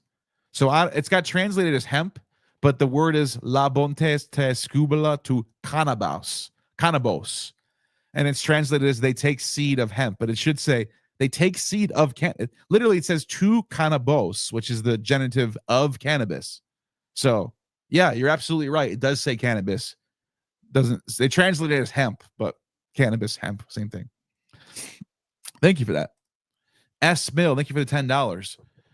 Do Zoroastrian Gaiomard, first being Mashaya and Mashinaya, first human twins of rhubarb, go back to 400 BCE, even though in mid-Persian source, some think the Bundahism is lost Aventin book. Does anyone know this? I have no idea. This is way beyond whatever anything I ever. I don't know what Mashia and Mashiana means. I don't know, but I don't know enough about that, about the textual history. But I do think there are potential Indo-European mythic motifs in there, so it is possible in that context. I think. Oh, that's the primordial man and woman. Yeah, I think. Yeah. Oh, I remember this story now. I'm thinking of the twins, as in like Cain and Abel or something. But this is more about the primordial. They're more like tree. These Maisha and Mashinag. They're like tree beings who are the first ancestors of humans, similar to the Norse Asker and Embla. It would be that sort of idea. And like Adam and Eve. Asker means ash, like ash tree. So they're in the Norse mythology. The first two humans are tree named, it seems. Well, I mean, in the Vestan, these names mean death. It's connected to Mrityu or Martya in Sanskrit. So it might actually be a connection to Yama and Yami from the RigVeda, who are twins. And in that, it's actually interesting. Yami wants to have sex with Yama to procreate, to create the world or human beings, but he refuses because it's his sister, and that's so she finds someone else, and finally the world. Yeah. In the Avesta, this is actually the first humans. Like it's like Adam and Eve. Yeah, and they're tree. They're like tree beings, kind of. Yeah. So it's that sort of. So, and I think that maybe they have the word meaning mortal, right? Maybe that might have to do if they die. It means death. Yeah. Yeah. Masha is death. Yeah. So like they're mortals, basically, the first mortals. Yeah. Yeah. That's interesting. So Daniel Kyle, thank you for the $5, says the Indo-Scythians, known as the Sakas. Oh, you mentioned this. In ancient Indian texts were already culturally related to Vedic people. Yes, great point. I wonder if I can pull up the Indo-Scythian map. I wonder if they have a good one out there. Well, the one that came most closest to India, the Indo-Scythians, were the Parthians. Oh yeah, but weren't the Parthians more towards the Caspian Sea though region? No, they're eventually they came down as the people into India, the Parthians. Because when I remember seeing a map of the Parthians, because when the Seleucids were falling apart, they went and invaded the Parthians, and it describes them kind of going towards the north. But I don't know. Yeah, I think there's a couple tribes, right? So. Yeah, I could be wrong too. Here's the Indo-Scythians. So that's interesting. Definitely interesting people. There's an Alexandria right there. That's pretty crazy. I don't know if you guys know this. Well, you guys probably know this, but maybe the people watching might not know this. The Indo-Greeks look at this. There were Greeks here for a long time, up until like what 100 BC, 100 AD, right? No, they were still there for a long time. They just merged in. Yeah. So they just got taken over, but they were still there. Yeah, go ahead. Go for it.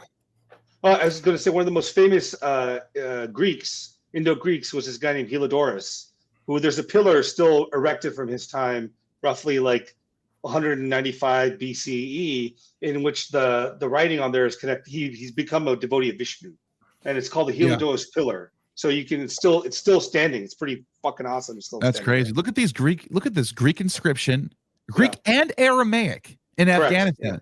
So imagine being an archaeologist and you're digging in Afghanistan, and you find this big stone, and it's got Greek, and then on the bottom Aramaic. Like what? Yeah. Ashoka in the 3rd century, when he did his Dharma edicts across the world. Yeah, those are big. Yeah, that was. Look at these coins. Cool. Look at these coins. All Greek coins from Afghanistan region and India. Yeah. So here it is right here. You India, just mentioned yeah. the edict. Mentioned, look, King Antiochus, Ptolemy, Yeah. Antigonus. These are the first. These are the first Dadhichi kings of the first Dadhichi war. Antiochus was the one eye. That's the one. That's Antiochus. The one. Oh no, this is the second one. Okay, this is right after that. But this is still early on. Look, it's 286. This is one of the first ones. But yeah, you have Ptolemy. Well, I wonder which Ptolemy. Ptolemy the second. That makes sense. And then Antigonus the one eye. Yes. No. Okay. Second Antigonus. Anyways, you could see who. You could see they definitely got those kings there. Yeah, the Indo-Scythians came in around the 1st century BCE, and then in the 1st century CE, that was followed by the Indo-Parthians. Yeah, look at they call it the Yavana era. Yeah, and that means that's where you get that word Ionian, but they just use it for Greeks because that's what they use in the East. They just call them all Yavanas. But it's funny because it literally means Hellenistic era. Yeah. It's just this different word. It's just a different way of saying Hellenistic era, but it's the Eastern way of saying it. They had a place also. They had this place called Icanum as well, which was known as the Alexandria of Bactria. So it's it had like some similar type of supposedly it had learning centers similar, comparable to Alexandria. Look at Helios with the horses. Just crazy all the way in the east like that. This is the Buddha that they found in this Greek city. So there were Buddhists there.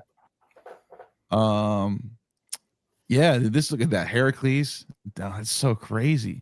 Yeah. One of the first conversations is between Nagasena in the Buddhist text and Melinda, right? Who's Melander, who's a Indo-Greek king. Menander, you're talking about? Yeah, Menander. Yeah, Menander. Yeah, he's famous. So he has a conversation with Nagasena. Yeah. Yeah, this is one of the famous Greek kings from that region. Right. And then pretty much the Seleucids just kind of abandoned the East after a while. They just stopped caring about it. It's just not as valuable as Babylon. And that's kind of how it works, So anyways, thank you for that super chat. Let me see what the next one is. Here we go. Fervor Prodicus. Tell Neil about the horns of light. That's probably for you. Well, this is it's sort of like a question mark on the Dadhichi material I was discussing. What's interesting to me is that when Dadhichi dispenses the knowledge of the sacrifice to the Ashvins, who are gods, he has to have his head turned into a horse to do this. So at the moment that he dispenses the sacrifice, he has his head transformed into that of a horse, as we discussed. The most repeated name for the sacrificial horse in the RigVeda is Dadhikra, mentioned many times. And it supposedly may have been the name of a real horse of a Vedic chieftain or whatever. But in any case, it is a name that in the Vedic hymns comes to represent the head of the horse in the horse sacrifice specifically. What I noticed was in the RigVedic hymns describing this head of the horse, he is said to have using a word meaning horns. He is said to have horns. This horse, but Jameson and Brereton put in brackets that this means rays of light. So the horse head in the RigVeda, I should say, is described as having horns of light. That's not that common to randomly have horns of light on a given thing, right? Specifically with a word meaning horns. It is from the same. Well, okay. In any case, there's a questionable linguistic relationship to the word karan that means horns that's used to describe the transformation of Moses's face, which shines, or which is said to have.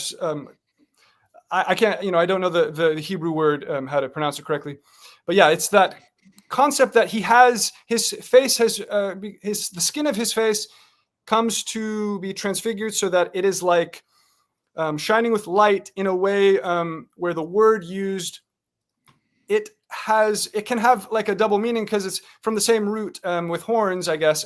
That's why there was confusion. Anyways, a Hebrew scholar can correct those points. But you know the famous issue. It's an issue of what that word should mean because it is like Qaran, Qaran, or something like that. Well, that's why Michelangelo that's why Michelangelo did that. So it's a famous motif where it is. And so I read on Torah.com. It seems like a good scholar on there. He argued that it can have this, it can have like an underlying double meaning, or that most specifically it should be like rays of light that are that have this horn quality in the etymological background.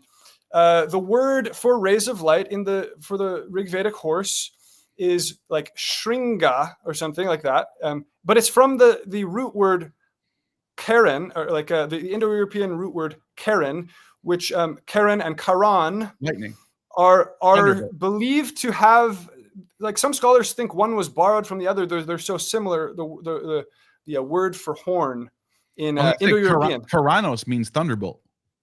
Yeah. Okay. Well, I don't mean not that word, but like Kernunos, the horned one. So in any case, Dadhichi gets his head transformed into the head of a horse. Dadhikra is the head of the horse. Karas in Greek means horn. Okay. So Dadhikra is not used as a head of a horse. Dadhikra, he's the sacrificial horse. No, it's not the sacrificial horse. It's so Dadi means like a milk of frothy milk, and then Kri in the etymology is like spread out or spreading, whatever. So it's like the appearance of milk spread out is like the rays of the sun, and it's connected to the Dadikra is a gift you give in ritual. In the morning, usually the morning oblation or evening oblation, in a sacrifice, you give the horse as a gift to whoever it is, and that is the Dadikra. So every day in my morning ritual, I say a mantra, Dadikra Vinyakara Sham Vishnu Vishnu Bharava. So I do the mantra connected to Dadikra. So it's this idea of the lights of the sun appearing in that context, and it's connected to the horse insofar as it's like knowledge and it's a gift given. Okay, so Dadikra doesn't at all mean horse. It's connected to horse. It might have been the name of a horse. It's the name. King. Well, the scholars, Jameson and Brereton, translators, they go into extensively how this is the horse that it's describing, and that Dadhikra seems to be the name of the sacrificial horse. So if you go to RigVeda 1.164 in their translation, that's how they describe it, and that this name comes up multiple times. He's a winning racehorse and stuff like that. Right. He is for a king.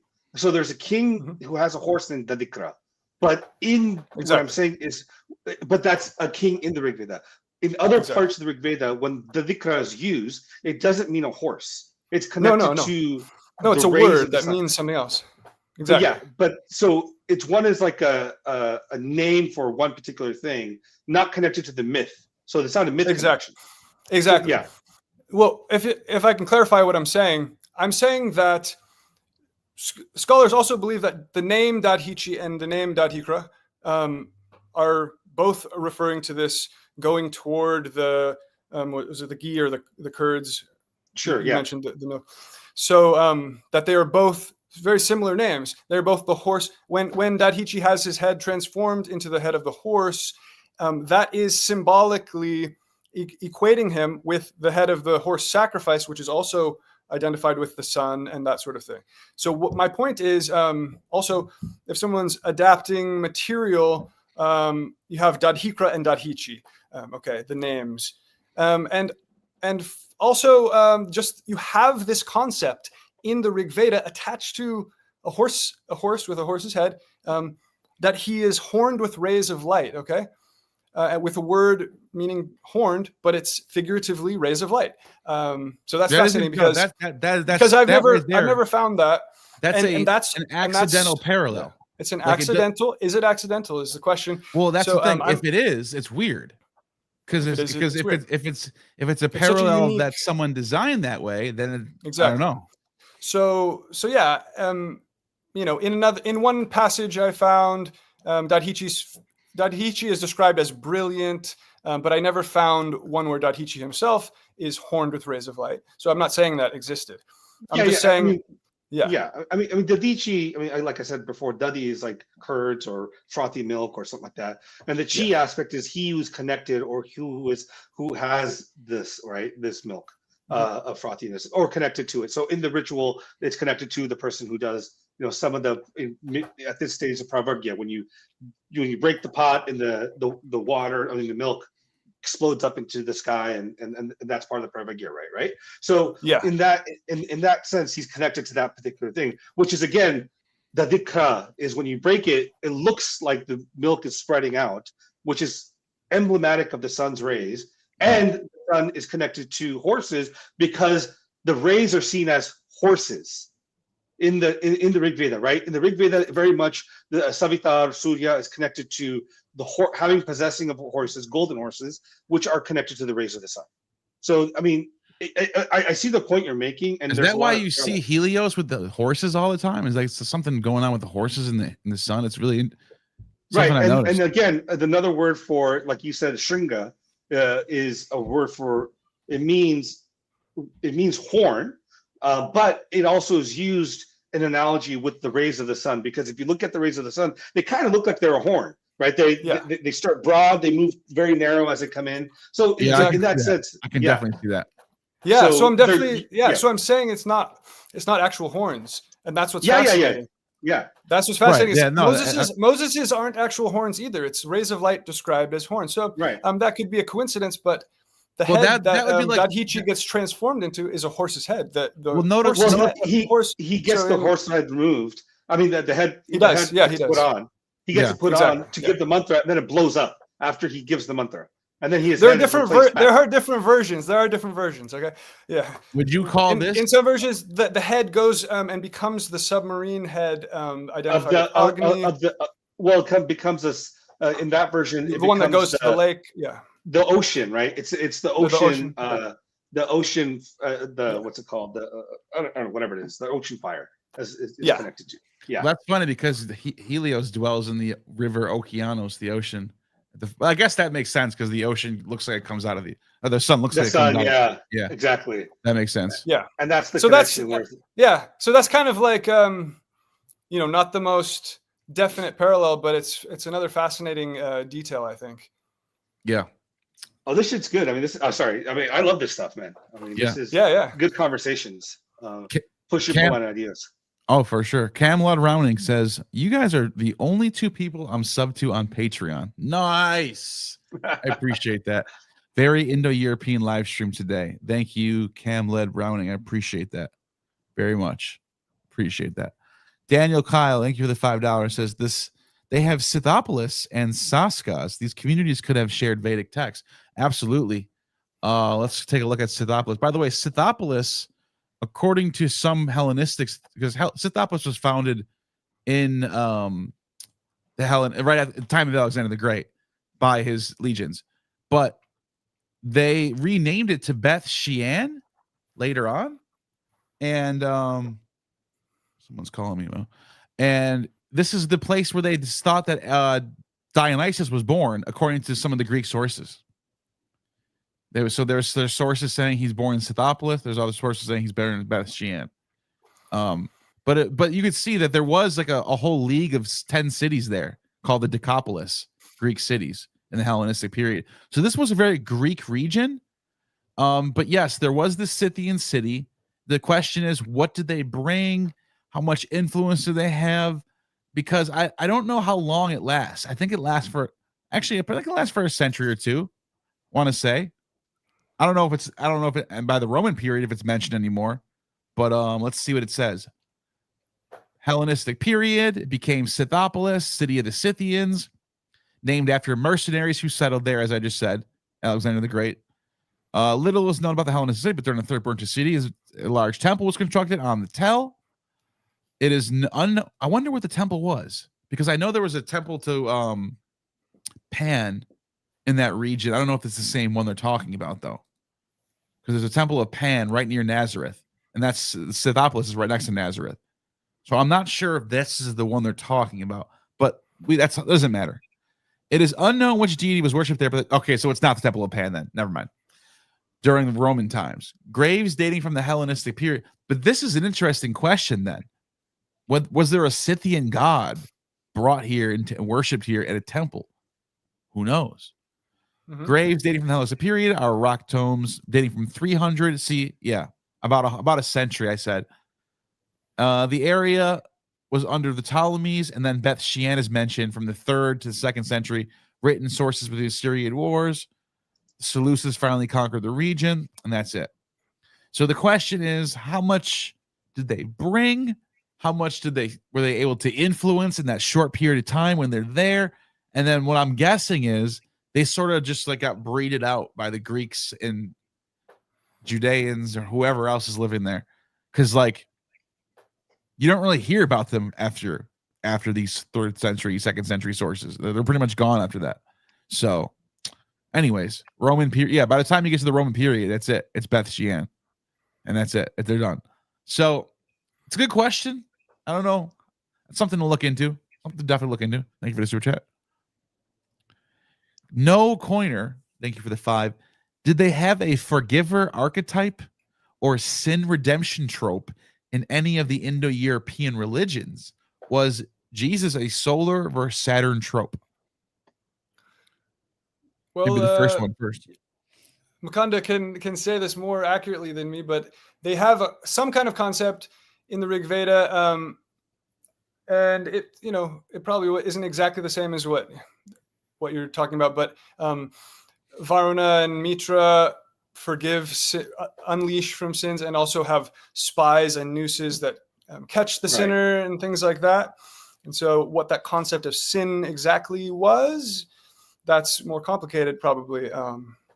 Yeah, I mean, it's in the RigVeda, yeah. Yeah, definitely. Varuna has that role of both as the moral binder. Yeah. So Mitra is the lord of, let's say, relationships and agreements usually between friendly parties, right? Yeah. And Varuna then has and then Varuna has the larger gamut of all the moral social framework that binds societies together.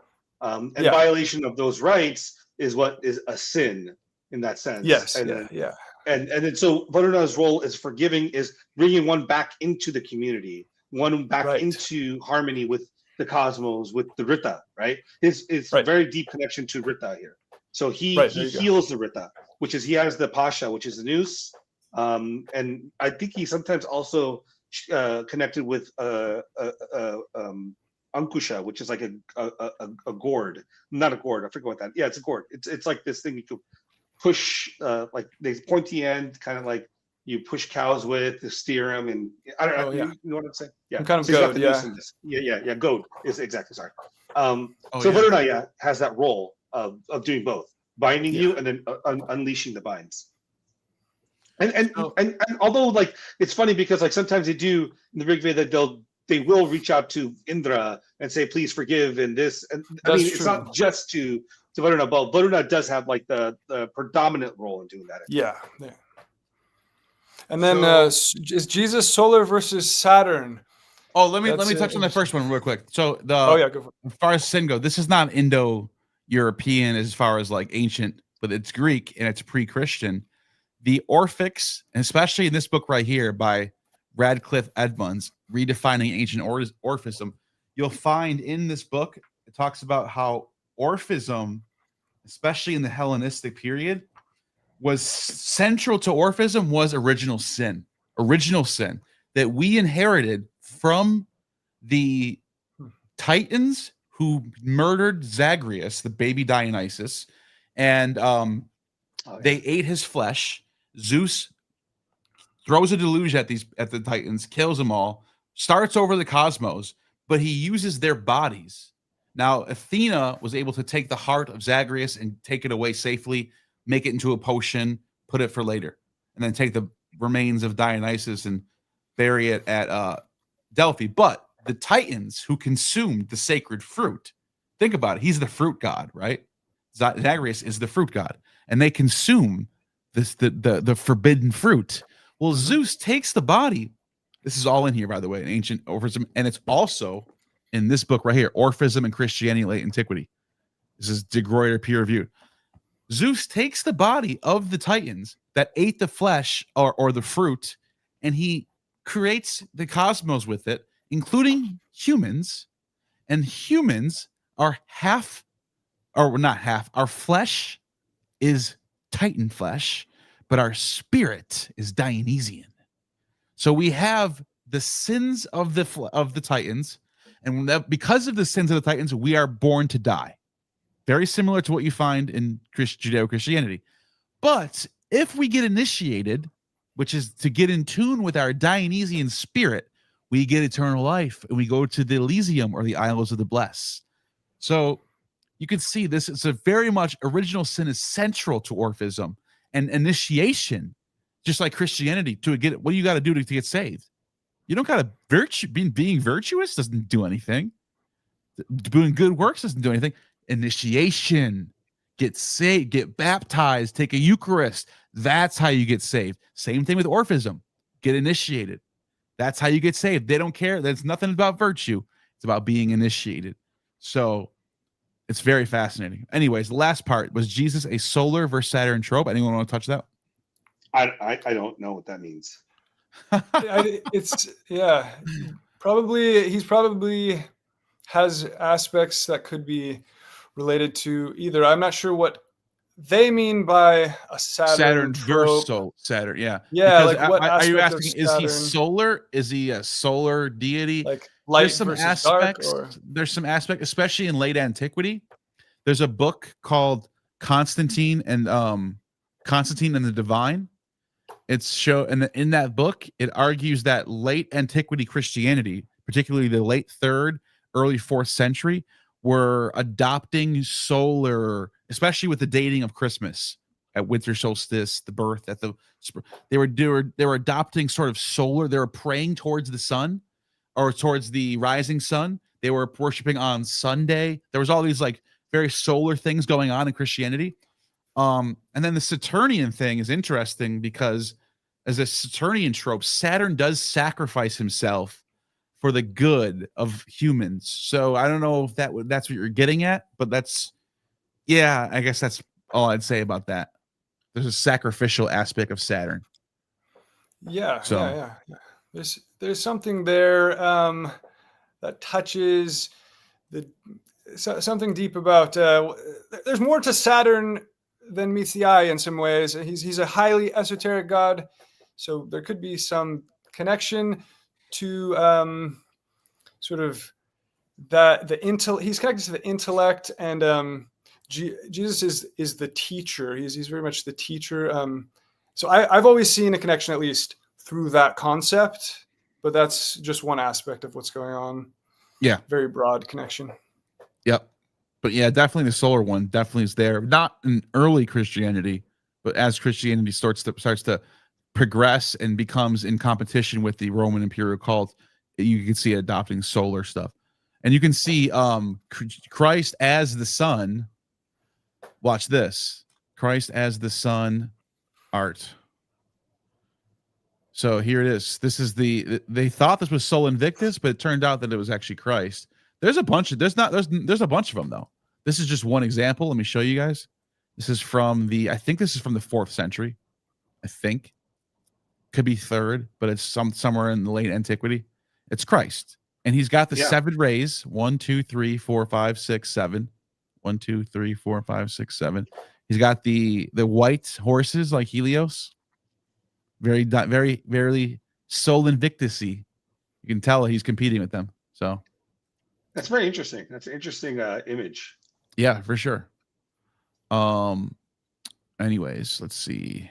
Did they forget? Okay, thank you for that super chat. I have to go in a couple minutes. Okay. Do we know how many are left? Oh yeah, if you got to go, I can finish it without you. You're good. I'll go in about 3 minutes. Yeah, whenever you got to go. Chris Haynes says, "Did Jain thought texts have any influence on possible influence or Jewish text? I can see similarities, but would like to hear your thoughts." Yeah, I got to get going soon too, so we'll be quick on this one. Yeah, I mean, I don't know about that.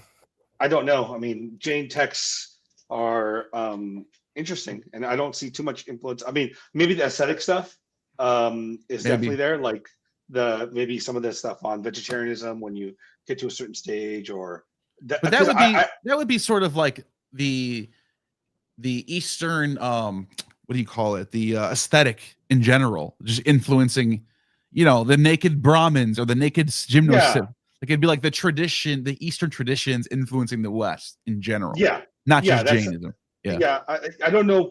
I haven't done enough research on the Jains' influence on that, because they were relatively small. Even in India, they didn't get that big. I mean, in the South they did, but they didn't go that far. I don't think. Thank you for that super chat, Chris. Maybe next time I'll have some more information on that. No Coiner, thank you for the 5. How has circumcision framed or viewed by them? Was it merely a marker of ethnic distinguishment, or did it feature any stories and lore? This is a good question. Were they doing circumcision in India? Oh, by India. No. Oh, okay. So then that is your answer. There's no ritual for that, no. Yeah, I know the Egyptians did it because they thought there was better. It wasn't necessarily religious. It was more of like a actual medicinal idea. I think that's why Egyptians were doing it. And then the Jews start doing it way later, like the Hellenistic period, for the reasons that we all but a lot of people think it was adopted by the Egyptians, and they sort of mythologized it and made it more of a legend thing. It's not in any Indian tradition. Yeah. Okay. Interesting. Thank you for that super chat. S. Mill, thank you for the $5. This is the last super chat. Isaiah 14:20-24 also parallels Adam's original sin. King's descendants are cursed for his disobedience. Some think Ezekiel 28 are about Eden. Yeah. I see Isaiah. What is it? Isaiah what? 14:20-24. Oh, that's the king. Isn't that the one about the king of Babylon? 22. Isn't that the one about Lucifer falling? Let's see. I'm not sure. Thou shalt be joined. Your corpse will. Okay, never mind. Your corpse will not share in the honor of a proper burial. I don't know if that's original sin, but I think it's. Yeah, maybe that's close. I would agree. Interesting point, S. Mill.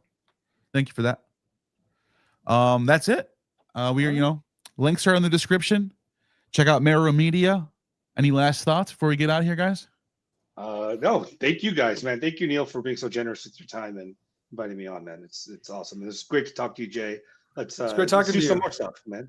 Always man. It. Yeah, Jay, your whole presentation was amazing today, dude. And I'm excited knowing that I have this new information that I'm going to start talking about now, and I'm going to cite you for it, because that is a really good find, especially the fact that both stories have, these wars going on. There's people leaving one place, going to the other place, trying to cross a river, and then the God comes in and says, "Nope," floods them out.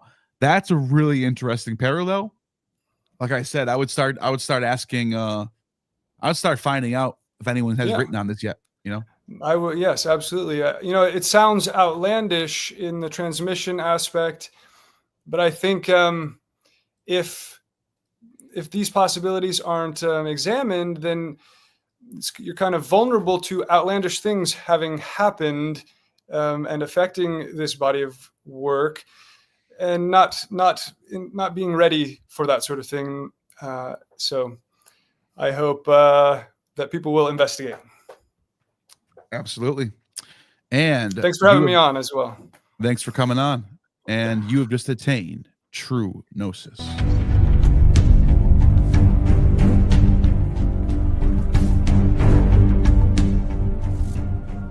You have just attained true gnosis.